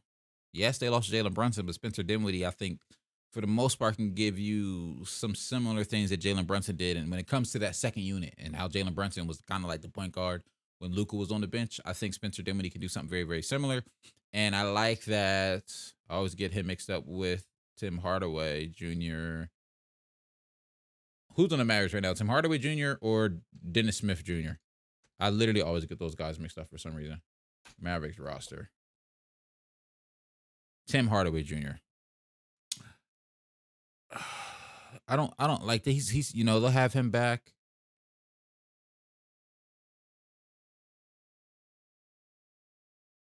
Nah, this is crazy. Are you sure Ayton and DeAndre Jordan swap teams? Because the Nuggets announcer sure did. This is tough, bro. All right. I'm gonna stop. I'm stalling. I'm gonna stop stalling though. I'm gonna go. I'm really gonna have to. This might be one that like changes a little bit when I do my list next week for the podcast, because I'm gonna keep it a B. With Jaren Jackson Jr. missing these first like 2.5 months, the Memphis Grizzlies might lose some games they shouldn't lose, and that might cost them when it comes time to playoffs and seeding. Because this could be the type of year where 45 wins, 40 wins, you might be a playing team. It might be that type of year. Because 42 wins last year was the Clippers and they were a playing team. You can mess around and have... Because the Pelicans made the AC with 36 wins. I can't drop the Timberwolves, bro. I think that Rudy edition is huge. I'm going Memphis here because of the Jaren Jackson Jr. are missing him. You know what? This is going to help me to figure it out. How long is Brandon Ingram out for? Is he coming back anytime soon? Brandon Ingram injury. Let me see what y'all saying. Chris Paul old. Man, y'all be hating on Chris, Reverb. Don't be hating on Chris. I watch baseball since the NBA preseason, and then every time you say 50 wins, I'm thinking, God, they must be worse than... Nah, because baseball, they be having way too many games, bro. I can't get into baseball. It's too many games. Wolves are like Pacers 2.0. It ain't going to work. Oh, from when they had Miles and Sabonis. The difference is, though, you can't disrespect Rudy and Cat, like, and compare them to Miles. And it's no disrespect to Miles and Sabonis, but Rudy and Cat consistently have been all-NBA guys, like, the last couple of years. Like, Cat's been an all-NBA guy. Rudy's been... I want to say all-NBA guy once or twice, at least, all defensive. Like, we're talking top 5 centers over the last couple of seasons. Like, Rudy and Cat have been top 5 last couple of seasons. Miles, Turner, and Sabonis have been fringe all-stars at best. Like, it's not the same.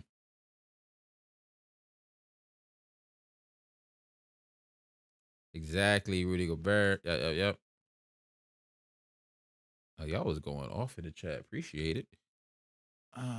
That's what I'm saying, Range. Pelicans really, to me, I'm saying all off season Pelicans a playoff lock, bro.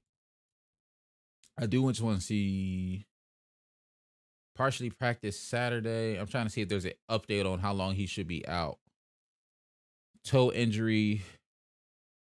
There's no indication he's going to miss any regular season games. That's according to Fox Sports on. When is this? When was this updated?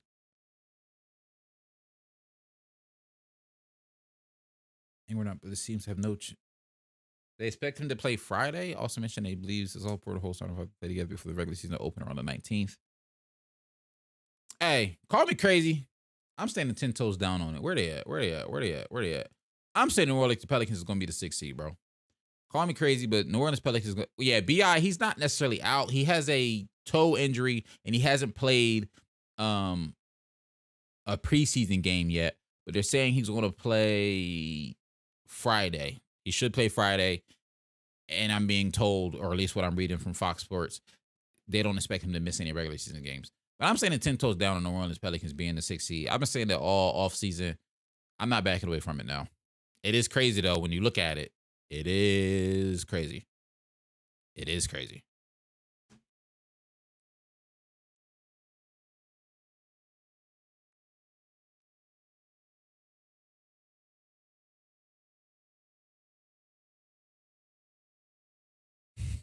What, NN? I'm not clicking that comment, bro. What are you talking about?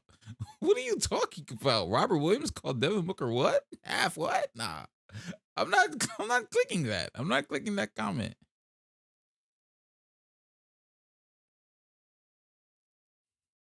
I mean, I figured it's a joke. I just don't get the joke. Have you watched the video you sent? What did you send it on Discord or did you send it to me on socials? I haven't seen it, but you let me know where you sent it. So I got Memphis Grizzlies at 7.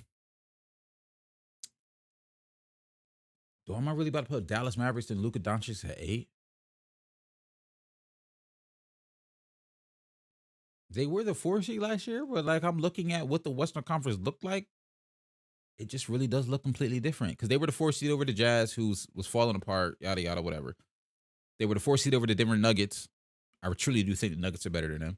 They were the 4 seed over the Timberwolves, but only by 6 games, 6 more wins. Rudy gets you those 6 wins over the Mavericks. Pelicans, the Clippers. Hey man, Dallas Mavericks, 8 seed. 8 seed for the Dallas Mavericks. It feels crazy to say, but I'm going 8 seed for the Dallas Mavericks.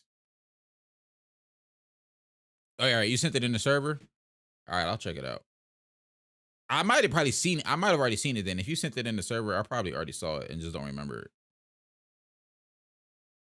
Because I got a terrible memory. Thunder, you talking about this? Hold on. Where is it at? I got it saved.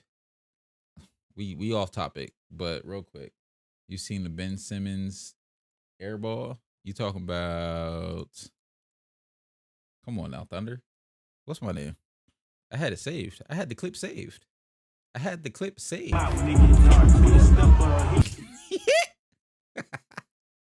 don't want to hate on Ben. Y'all know I have no ill will towards Ben. But this looks crazy. I ain't gonna cap that one crazy.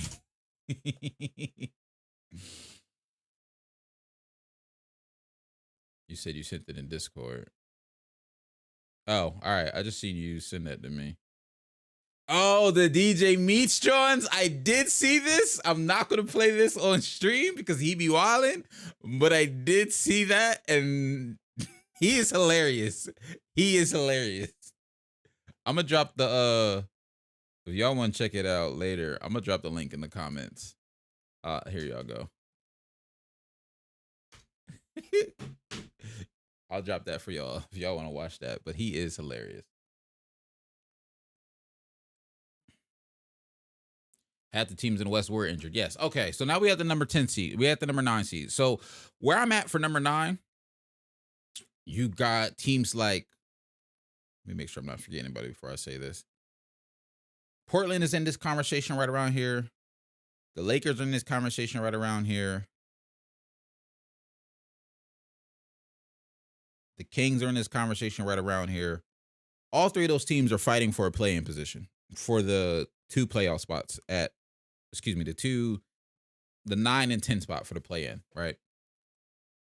Now, call me crazy. I'm putting Portland over Lakers and the Kings. And hear me out. It's a hot take, but hear me out. I think everybody forgets who Damian Lillard is. I really do. I really do think everybody forgot who Dame is. I think Dame's going to prove to everybody that, hey, yo, I'm still one of the best point guards in the league. I love the addition to Jeremy Grant. I think Anthony Simons is a great replacement for CJ McCollum. If Yusuf Nurkic can stay healthy, I think he's a highly underrated center in the NBA. Absolutely love his game. I'm going Portland Trailblazers to the 9 seed.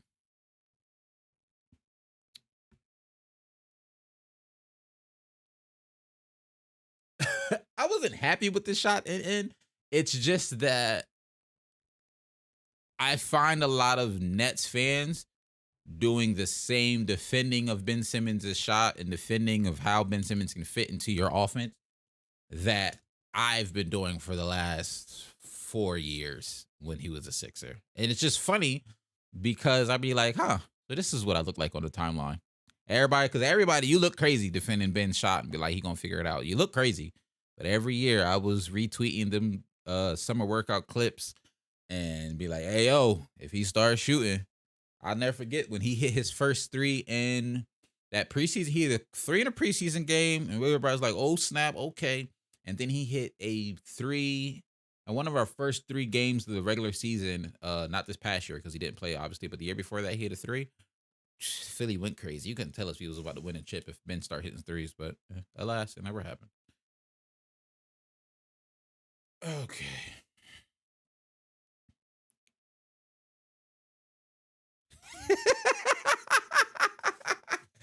Hear me out. That is my phrase. Hear me out is my phrase. Yeah, I'm unsubbing.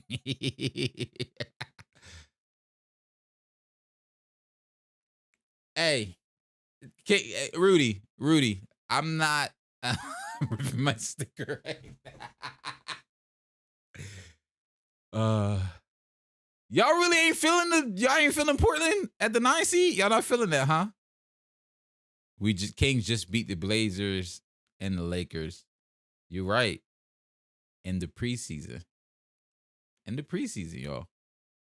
Hey, bro. All I'm saying is, listen, let's talk crazy hoops.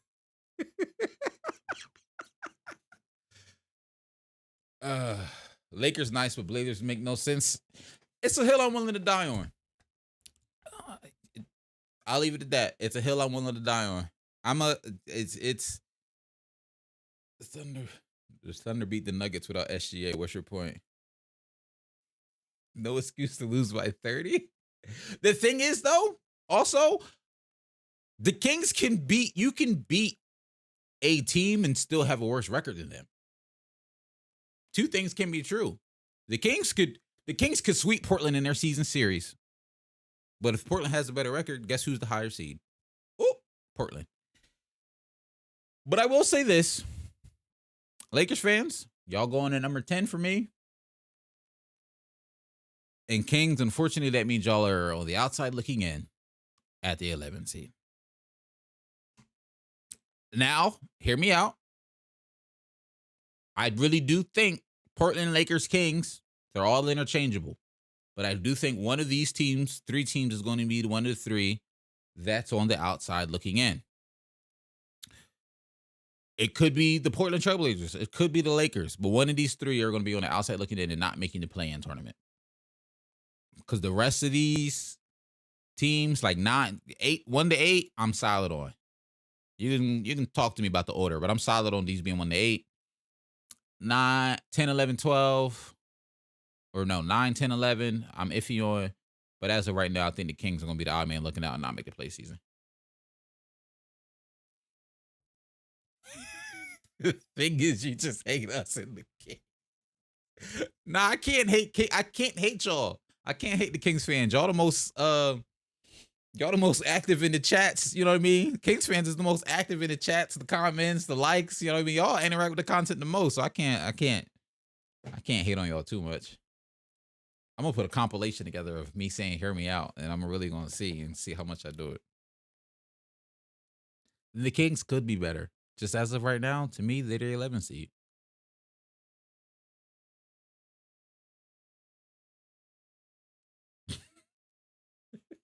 That's crazy. Low key though.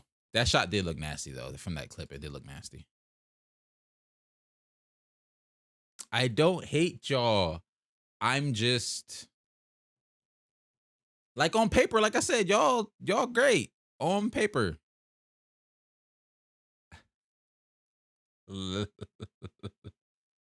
Oh, the Clippers are my new favorite team. Let's talk Clippers hoops. That's my new favorite team.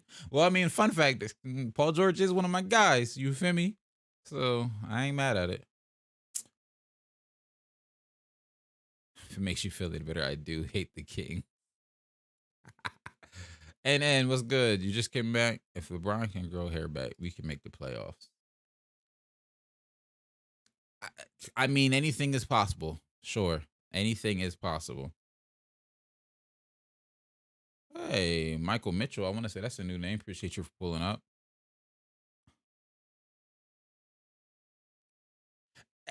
All right, Rage. You low key spitting facts. I don't hate Kings fans because of the Discord, but the wildest takes in the Discord happen to come from Kings fans.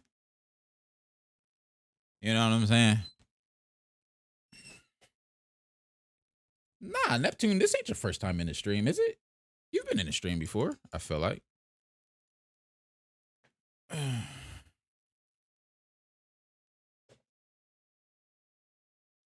No, facts. If you hate the Kings, they packing you up, bro. They packing you up. Weary don't mean all Kings fans, that's true. But y'all Kings fans be active. This first time I saw you on TikTok, follow you on IG. Hey, appreciate it. The West is stacked, bro. The West is stacked. That's why this is tough, because the West is so stacked. Kings are better than the and the Mavs?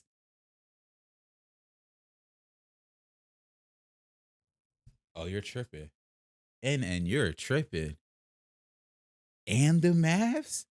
I low-key felt bad for even having the Mavs as low as I had them, because I think the Christian Wood and the JaVale McGee pickup is huge. And the Mavs? Nah, you're crazy. You're crazy. You're crazy. I did not see this. I did not see this clip. DM that clip to me, bro. Christian Wood is different than KP 2.0 because Christian Wood is also already going to be coming off the bench, so that's already a different dynamic.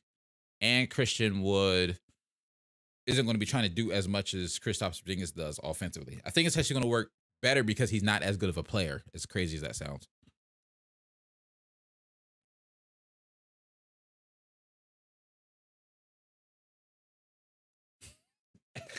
I don't know about the 50% off part. I mean, that might be actually give you a little coupon code, maybe. I don't know. I gotta look into that. But we can. This has turned into this is the problem. Thunder Productions. This is what happens. I say something about Kings fans, and then they take over, and then I end up talking to them, and it'd be all over the place. Why do I have the Lakers so low? Excellent question. The reason I have the Lakers so low is because outside of Bron and Anthony Davis, I don't think they're going to be trash, but I really don't like that roster. Like, there's spacing issues on that roster still. I don't know how good they're going to be defensively. There's always I hate to say this, but there's always the looming idea of injury. I feel like Lakers 10 seed is solid. Now, the thing is, for me, when it comes to the Los Angeles Lakers, this is, how could I explain these rankings? So by me saying they're going to be the 10, I'm saying they're going to be in the play-in tournament, and they could potentially make the playoffs, because I think if you got LeBron and AD in your team, if you just got to win one game or win two games in this place being at a 10 seed, I think they can do that. But I don't think before the playoff play-in tournament, when the season ends, I don't think they're going to be like higher than 10 personally. I mean, they could be 9. 9, 10, 11. That's where I think the Lakers could kind of move around.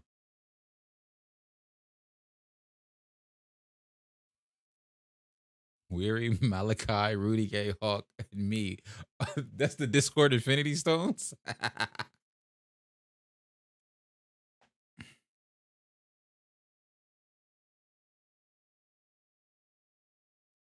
Okay, and we're moving on. Malachi Brandon sells those Lakers, and that's when we move on to who I have at number 12, which would be, who do we still have left to rank? The Thunder is up here, the Spurs are up here, the Jazz are up here, the Rockets are up here. We just have 4 slots left. Is that correct? So I'm gonna tell you right now, I think I was watching the Jazz in preseason. There ain't nothing exciting about the Jazz right now. I know Colin Sexton is there, and technically he should be an exciting piece. But there's nothing. When I watched ended up watching 2 preseason games for the Jazz, and I'm like, yo, this roster has no cohesion whatsoever. They have pieces that would be great for another team, but they're, in terms of construction of a roster together, I don't have a lot of faith in it. And considering they're blowing up, they want to lose games.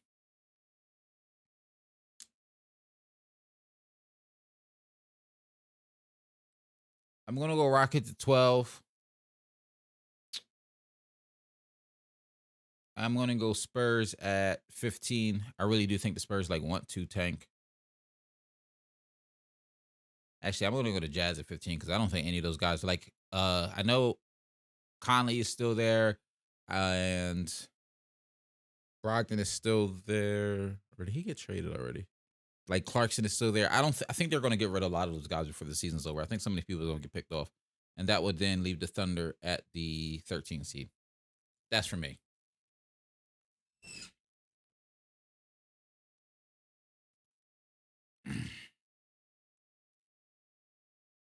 So Thunder would be 15. Spurs for me would be 14. And then the Jazz would be 15.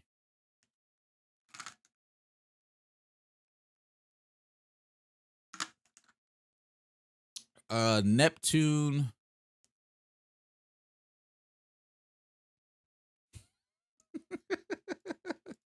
Nah, Thunder Productions, you're crazy. You're crazy. You're crazy.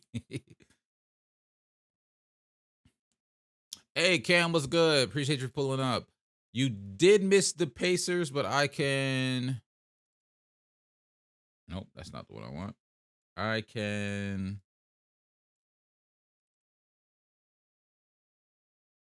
This was... Oh, no. This was the Pacers standings. Neptune, this was the Pacers standings. So the Pacers were last in the East. They were dead last in the East. And that's with me liking Tyrese Halliburton. They're a team that I know doesn't want to win games.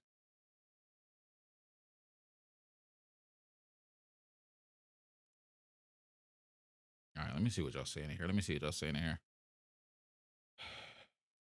Thunder top 5 is crazy. If the Thunder tank, can you see SGA asking for a trade?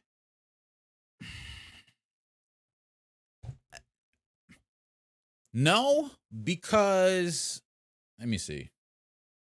Before I lie, let me pull this up real quick.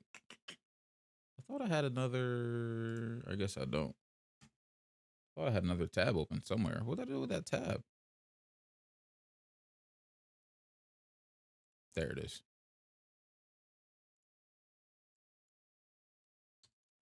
Shai Gilgeous-Alexander. I want to see how long his contract is. That's what I'm looking up.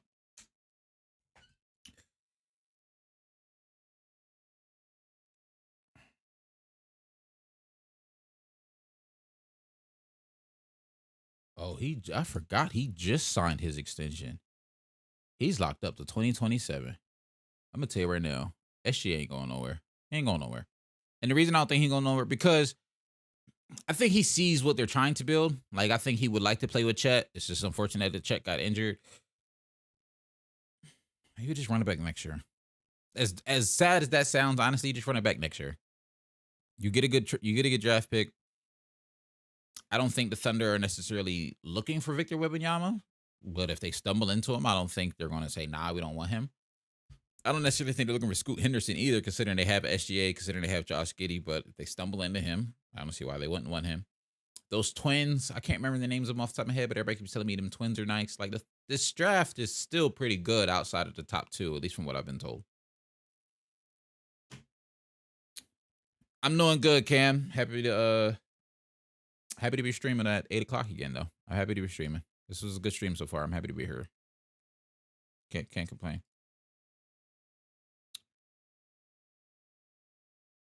Hey, if the Kings make the finals, I will make a public apology. I got no problem with that. Because I made one for... It was some team last year that I had no faith in, and I jumped out early and said I had no faith in it, and I said I was wrong. If I'm wrong, I ain't got no problem with saying I'm wrong. And the thing is, I'm not even saying the Kings are gonna be bad. Like, I'm saying they're gonna be the 11th seed. Like, they just gonna miss the play-in tournament.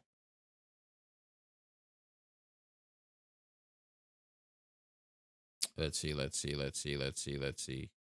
76 is way too high, bro. You sleeping on the Sixers. That's all I got to say about it. Let me pull this up since we just reading comments right now.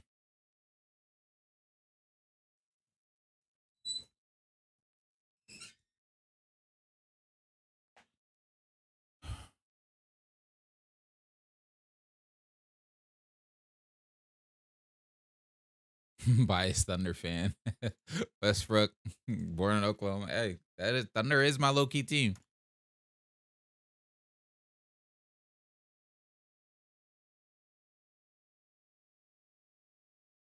Let's talk bias hoops. Oh, the Heat playing right now? Who's playing right now? I missed the Sixers game tonight. I'm gonna have to rewatch that later. All right, y'all telling me y'all dropped.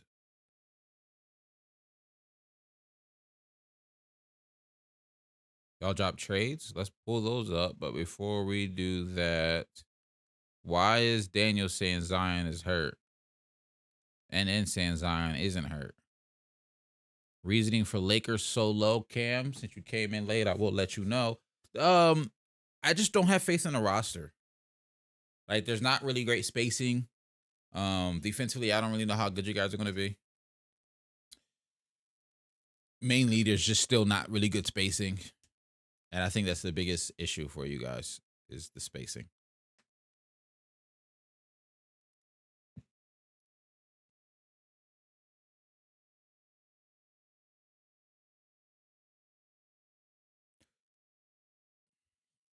All right, let's pull these up real quick. Since everybody's saying y'all drop trades in here.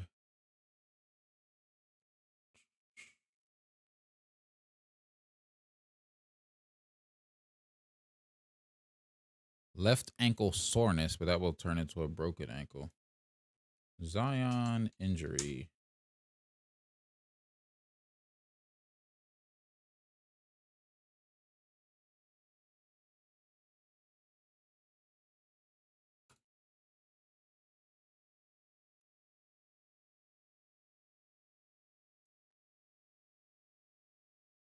Zion Williamson won't return to Pelicans versus Heat game due to ankle injury. Pelicans announced that Zion left the team's preseason game with Miami Heat on Wednesday with a left ankle soreness. Zion had 11 points, 4 assists, 2 rebounds. Yo, 11 points and 4 assists, 2 rebounds in 11 minutes is crazy.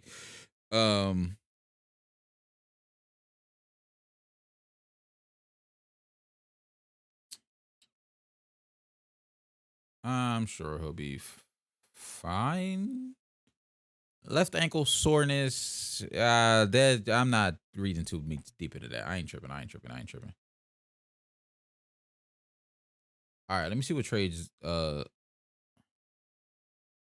on.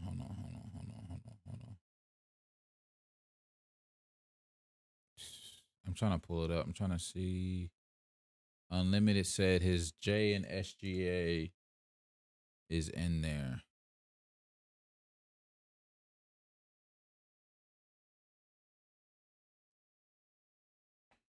Shai Gilgeous-Alexander from the Pelicans to the Thunder for Devontae Graham, Jackson Hayes, Kira Lewis, Dyson Daniels, and picks. Maybe at 3 picks, not 3 more, just 3 picks.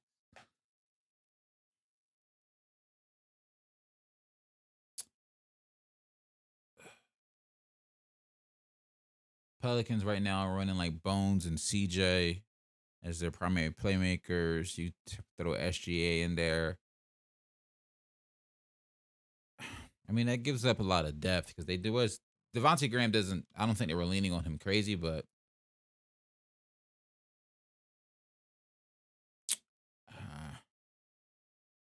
I don't love it.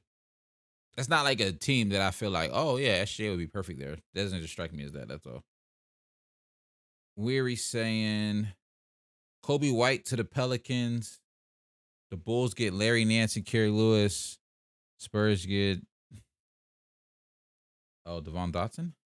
Devin Dotson, or is it Devon Dotson? I ain't gonna hold you. I ain't losing much sleep over that one neither. A 4-team trade, Weary? Yeah, that's a lot. I'm not even going. We just gonna scroll past 4-team trade time. Nah, I don't have no faith in that happening. This is crazy. Dame for Russ is crazy. Dame for Russ is crazy. Did you put? Oh, I was like, where's the Jay Crowder one? So you're saying Jay Crowder to the Heat. The Suns would get Jordan Clarkson. That I like. The Jazz would get Landry Shamet, Duncan Robinson, in the first round. The only issue. Okay, so they gave up Jordan Clarkson and basically got 2 players in a first.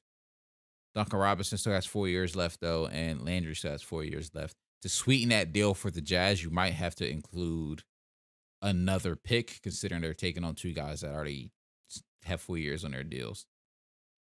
I like Jordan Clarkson to the Suns, though. I like that a lot. I ain't gonna hold you.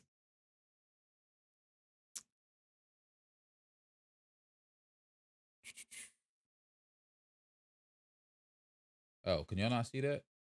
I guess that makes sense. Y'all probably couldn't see that well. This is the one I was talking about. This trade I actually like. This Jay Crowder to the Heat, Jordan Clarkson. The Jazz would get Landry Shamet and Duncan Robinson. Like I said earlier, the reason I think you would have to add another pick for the Jazz, like either from the Heat or from the Suns, just to sweeten the deal for the Jazz, because you're asking them to take on guys who have 4 years left on their deal. And considering they're going into rebuild mode, Duncan Robinson and Landry aren't really rebuild mode guys. They're not like young prospects you're trying to develop to see what they could turn into. I think we already know who they are, so they're not like, building blocks per se. And the fact that they have 4 years left in their deal, it's not impossible to move if like they wanted to trade him again, maybe later down the line, but that's all I'm saying. Hawks did the Jazz. Hawks, what did the Jazz get for Bogdanovich? That is an excellent question, Range. A question I don't know the answer to. Let me see. A 4-team trade is wild, bro. A 4-teamer is crazy, bro. A 4-teamer is crazy. Bogdanovich.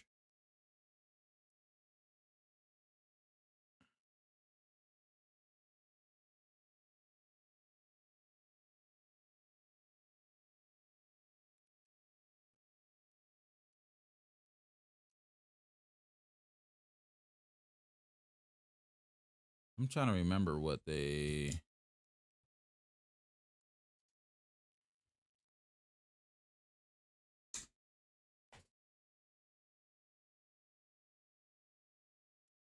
When I tell you that's a trade that went under the radar for me, I forgot the Pistons grabbed him. Kelly Olynyk and Sabian Lee. That is a trade that went completely under the radar for me. It was. I do remember thinking though that was a good trade for the Pistons because it shows Kay Cunningham was like, "Hey yo, we believe in you. And we're trying to put a team together around you." So hoop for us.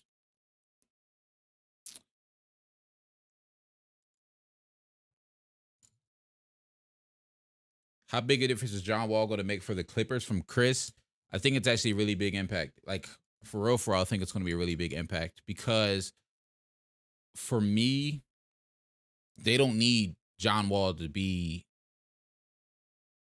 all NBA, all star level John Wall that he was for the Washington Wizards a couple years ago. Now, if he turns back into that, I mean, that's icing on the cake, but they don't need that. They just need him to be the good playmaker that he's always been. score a little bit. Don't got to go crazy, but just do some scoring for him. Like I'm talking 15 to 18 a game, somewhere around there. Probably like 17, 18 a game with some solid efficiency. If he can break into 20, that'd be absolutely insane. I just don't know if he will because they have so much depth and they have so many guys who could, not necessarily create their own shot, but so many guys who can score.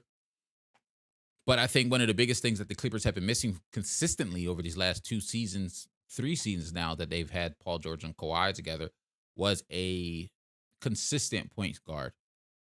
I really do like Reggie Jackson. I think he did a really good job for them these last couple of years, but to me, Reggie's not like championship caliber point guard. And I'm not saying John Wall is championship caliber point guard if he's the best guy on your team, but I do think John Wall can be a step above what Reggie Jackson gives to them.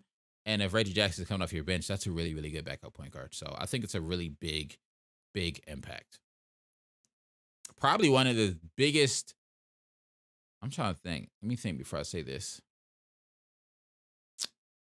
Like, if out of all the moves that happened this offseason, if we're talking about just a single player acquisition, like how much impact one player will have on their new team, I think John Wall is probably going to have the biggest impact out of all the moves that happened this offseason.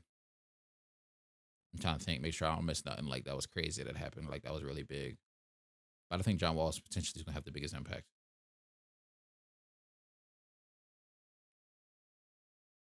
If the Kings win the championship, give me a Discord round, plus I'll give away a Nitro. Hey, sure.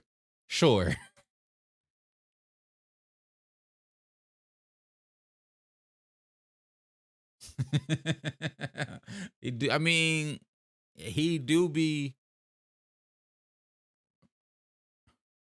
I saw you say something about Rudy jumping over 2 people. Rudy Gay. I did not see that video. I meant to click on it, but I forgot. I meant to click on your comment, but I forgot. I was talking about something else at the time. I did not see that video though. I'm 100% a boomer.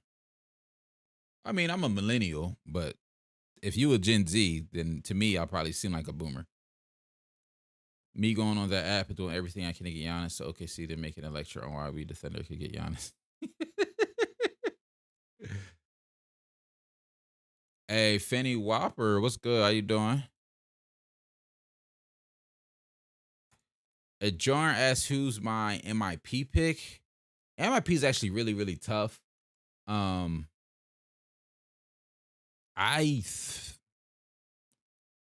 be honest, I don't have one yet. I need to get one by this weekend because I need one for next week for the show next week. But I don't have an official one just yet. Because I think there's a couple of people that can fall into that category.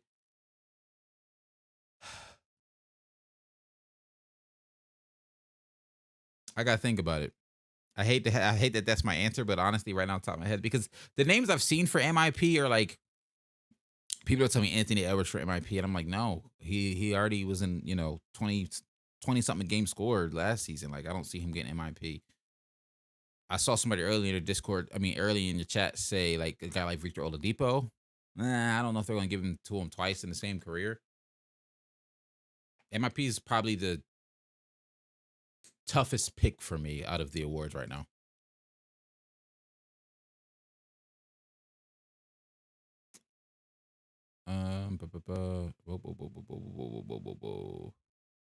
He ain't jumped, he postered.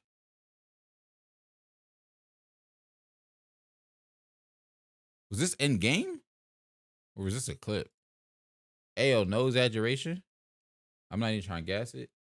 Is Rudy Gay in the league right now?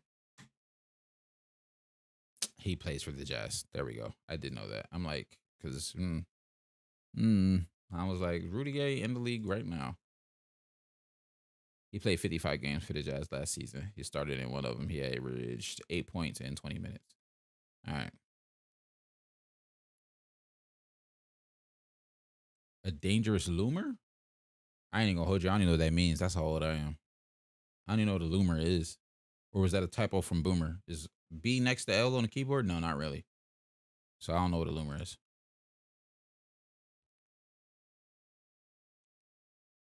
See, dark horse of Jalen Brunson. I don't know. I don't even know if I can get behind that because Hey, G, is Rudy Gay in the league? You wild, bro. I'm so serious because I was like, yeah, is Rudy Gay? I had to look at it. Hey, 50K subs about 2023. That's the type of stuff that be having on my vision board that I don't tell nobody about, low key. What was I about to say? I was about to say something about this though. Okay, here we go. So Jalen Brunson for MIP. The reason, like the names that are circulating around for MIP this season, I don't think are like MIP guys. Like Jalen Brunson could be. Jalen Brunson's a solid pick. He averaged 16 last season. If he gets up to like the 22 range, he could be in the conversation for it. But Anthony Edwards, I don't see he literally had to jump up to like 26 a game next season. And I'm not saying it's impossible. I'm just saying it's not necessarily likely. Considering he put up 22, 21 a game last year. Tyrese Halliburton is I like him a lot, but I just don't think they would give it to him because I don't see the Pacers winning any games. And he averaged, at least when he was with the Pacers, he averaged 17, almost 18 a game last season. So they might let that lean into some of the voting. I don't know. I'm just very tough. It's very tough for me to pick an MIP right now. If you say Harden, I'm out. No, I wouldn't say Harden.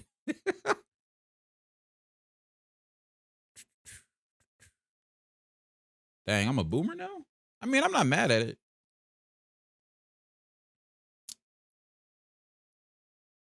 All right, hold on. He plays for the Jazz, so he's not really in the league.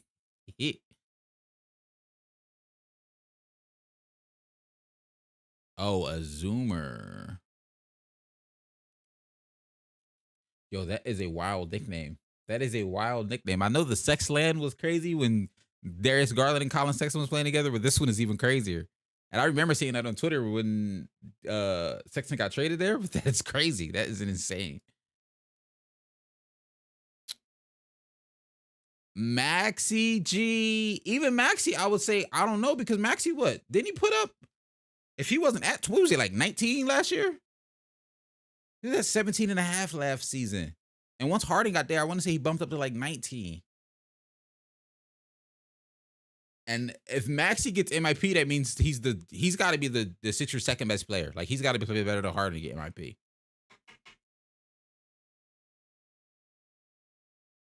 Like MPJ for MIP wouldn't work because he didn't play enough. He didn't play last season. Tyrese, like the MIP is so tough, and I'm not even picking on y'all because y'all aren't giving bad names. I just don't think they would be MIP. I think. See, nah, you tripping. See, this is why me and you we see differently when it comes to James Harden and what he can do for the Sixers. I really think James Harden about to have not a breakout season, because it's not like we don't know what James Harden can do and who he is. But I really think James Harden is going to be a really, really good this season. Hey, yo, Ant-Man Burner, he's speaking facts. I just looked over. We only had 8 likes. At what point we had like 15 people in the stream. Come on now, like the stream. Y'all know me. I don't really be begging for likes, but I'm just going to say it since he said it. MPJ didn't play enough last season, so he wouldn't get it. I don't think he'll be the scorer he was. I agree with you there, G. Like, I'm not asking James Harden to go back and drop 30 a game. I don't think he can do that. Like, this team isn't built for that. Yo, you're tripping. You know I don't be copping jerseys. If I find that if I can find that link like used to have where jerseys was like $30, sure, but I'm not buying a real jersey. The reason I think Harden actually will be good though was because, like, I think he can give us a very efficient 22 to 24 a game, like very efficient 22, 24 a game. And for me, the biggest impact that Harden will have on the Sixers is the playmaking. Like, I'm talking, I can see that man giving us like 11 assists a game next season. Like, for the entire season, that would be crazy if he does. The second piece to this that I wanted to get to real quick is when we were talking, they were talking about Chris Duarte for MIP. Now we get into the type of names I like to hear for MIP. Like, that's the type of player I want to hear when we talk about MIP. A lot of the times, like, so far we've mentioned Maxey, we've mentioned Anthony Edwards, we've mentioned Tyrese Halliburton. We mentioned guys who've all at least scored like 17 plus. I'm looking for a guy who's like gave you 12 and is about to jump to 18. That's the type of MIP I'm looking for. So I got to do some research to see who that guy could be. And, maybe he's in a new situation or things changed and he might have a bigger opportunity for his team. But I really do think the NBA giving Ja Morant MVP, most improved last season really messed it up for the perception of the MIP award. Because it really did used to go to like, oh, you went from a 12 points a game guy to like potentially 6-man role. Now you're averaging like 17, 18 for your team. To give it to Ja, somebody who's already hooping and balling and just, he did his game improve for sure. Yeah. But I just don't think it was the most improved in the NBA. Honestly, he wasn't even the most improved in his own team. Should have went to Desmond Bain, but that's just me. 17, 10, and 4 for James Harden, G? Nah, we got a box, bro. Nah, bro. That's 17, 10, and 4 for Harden. I can't see that. He did better than that in his 20 games he played with us. Now we gotta look. James Harden. Let's pull it up. You know what I mean? Let's pull it up. Let's look at some things. Because that just do sound crazy to me. I ain't even gonna hold you. 17, 10, and 4 G. All right. Last season. Even just look, they did it for me. They broke it down for me. Just with Philly last year, in the 21 games he played with Philly, he gave us 21 and 10. And now 32% from the 3 and 40% from the field is trash. But I don't think he's going to be that this year. I don't know. You can call it blind optimism.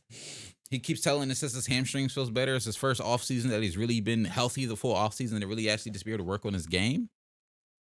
Honestly, if he repeats this same stat line just with better percentages, I'd be very, very happy. And I think that's possible. I don't know if y'all can see that. That's so small. Let me do this for y'all. Not that big. Golly. Am I blocking that? Boop. So last year with the Sixers, he was 21.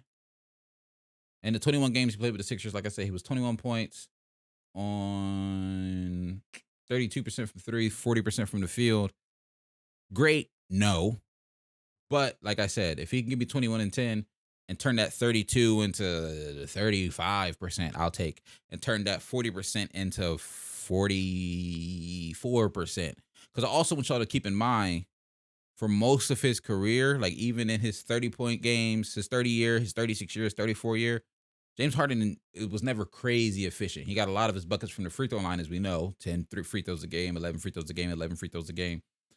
But even his 36 year, he shot 35% from 3, 36% from 3, which are really, really good, but it's not like best 3-point shooter in the league type numbers. And 44% from the field is good because he was shooting crazy volume, taking 22 field goals. You know what I'm saying? So it's not like James Harden's ever been some wild, efficient guy.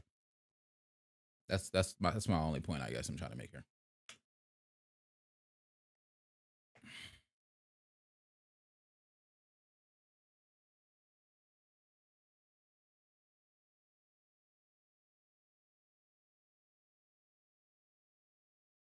Hamstring feels good because it's not in the seasonal fall for that. Oh, and then you crazy. And G will definitely take that. He'll find you and find your DM and set up a Cash App contract or something. G will definitely take that bet. Shoot, I'll take that bet. That's crazy. That's the easy 250. I know Malik, I ain't played yet for these two. That's hilarious. It's 250 to win 52K. That's crazy.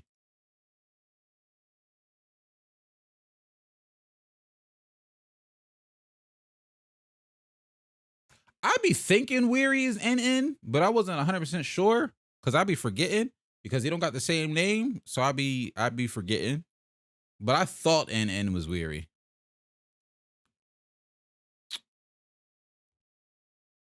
All right, hold on.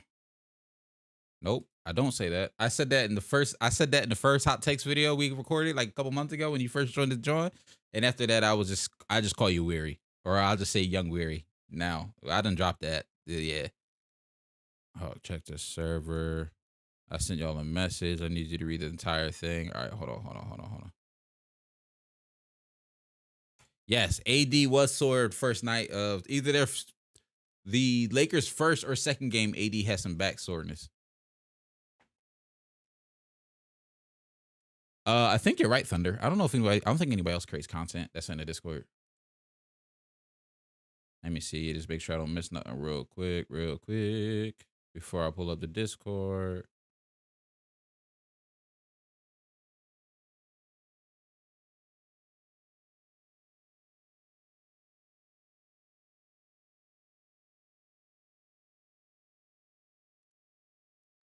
I'm just scrolling through the comments, so I'm just seeing this. Jay, I'm telling you, Maxey really about to turn the offensively hard to take a back seat.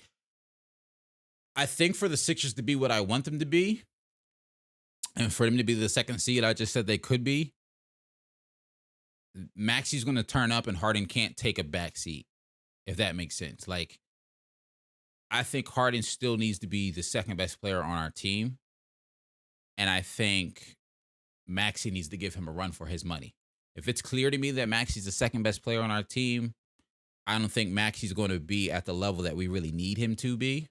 Don't get me wrong, I love Maxey's game, but I think Maxey benefits so well playing in the open court with Harden, and Harden being able to find him in fast breaks, and he gets a lot of his buckets from the fast break and open court situations. Very similar to how Ben Simmons did, but not to the exact same extent. But I still think Maxey leaves some things desired for me in the half court when it comes to half court offense and creating for himself and others.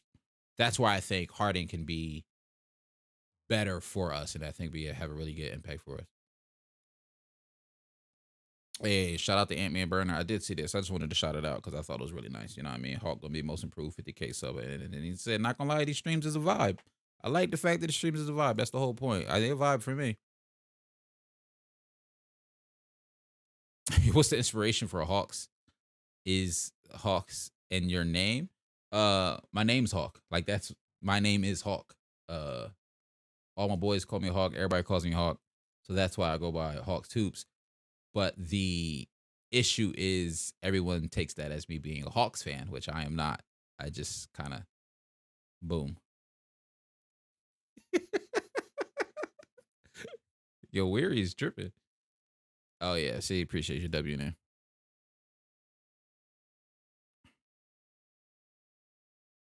Oh yeah, Rex Sunsgeek he's gonna be as active, but he is in the Discord and he's also a content creator. So it's 3 creators in the drawing.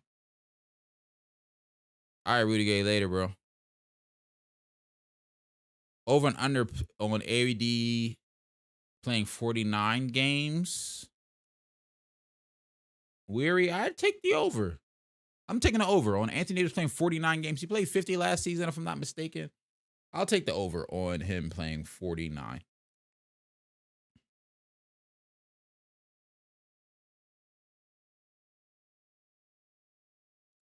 Oh, bet. I got you, G. We'll talk. We'll talk. We'll talk. We'll talk. That's what everybody says. And I really didn't think that until after I had already started making content. I got the message pulled up. I'm just going through I got the message pulled up. I'm just going through the chat first. And then I'm like, literally, that's what's on my screen. I'm gonna pull it up in a second. But it's funny, I didn't think that people would think I'm a Hawks fan when I made all my channels say Hawks Hoops until I started getting some traction and people were asking me, oh, you're a Hawks fan. And I was like, I can see why you think that, but no, I am not. Because yes, I don't rock with the Hawks because of that Sixers series. And Weary, you're bugging.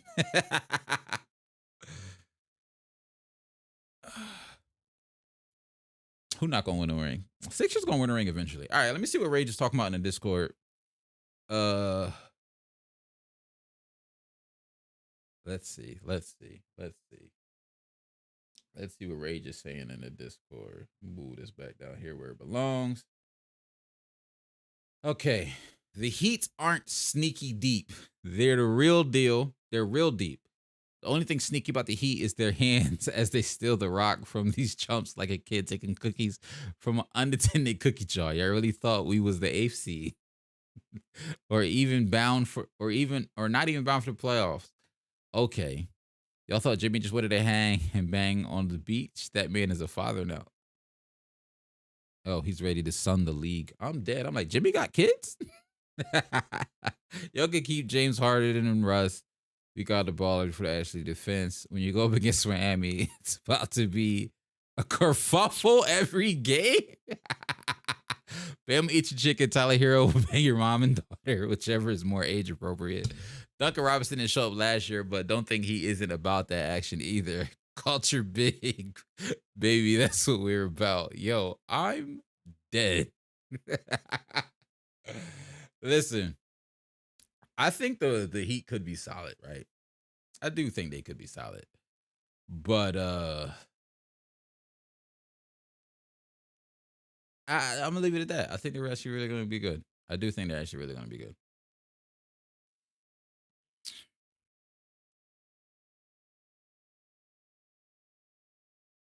Um, well, guys, what we been streaming for?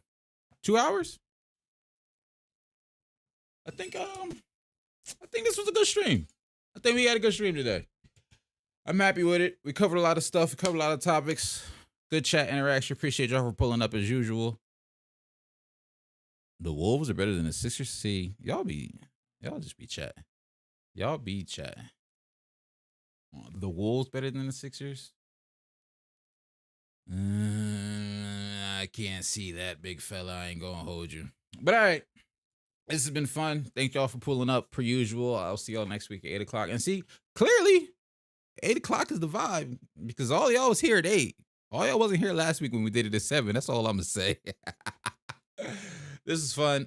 Also, be on the lookout for a podcast that's starting next week with me and my guy Jay, another content creator. I'll have those links probably for y'all. I'll make an announcement sometime later this week. But yeah. Later, y'all. Thanks for pulling up. I'll see y'all next week. The 8 o'clock one is a vibe. See you next week, Wednesday, 8 o'clock. Peace.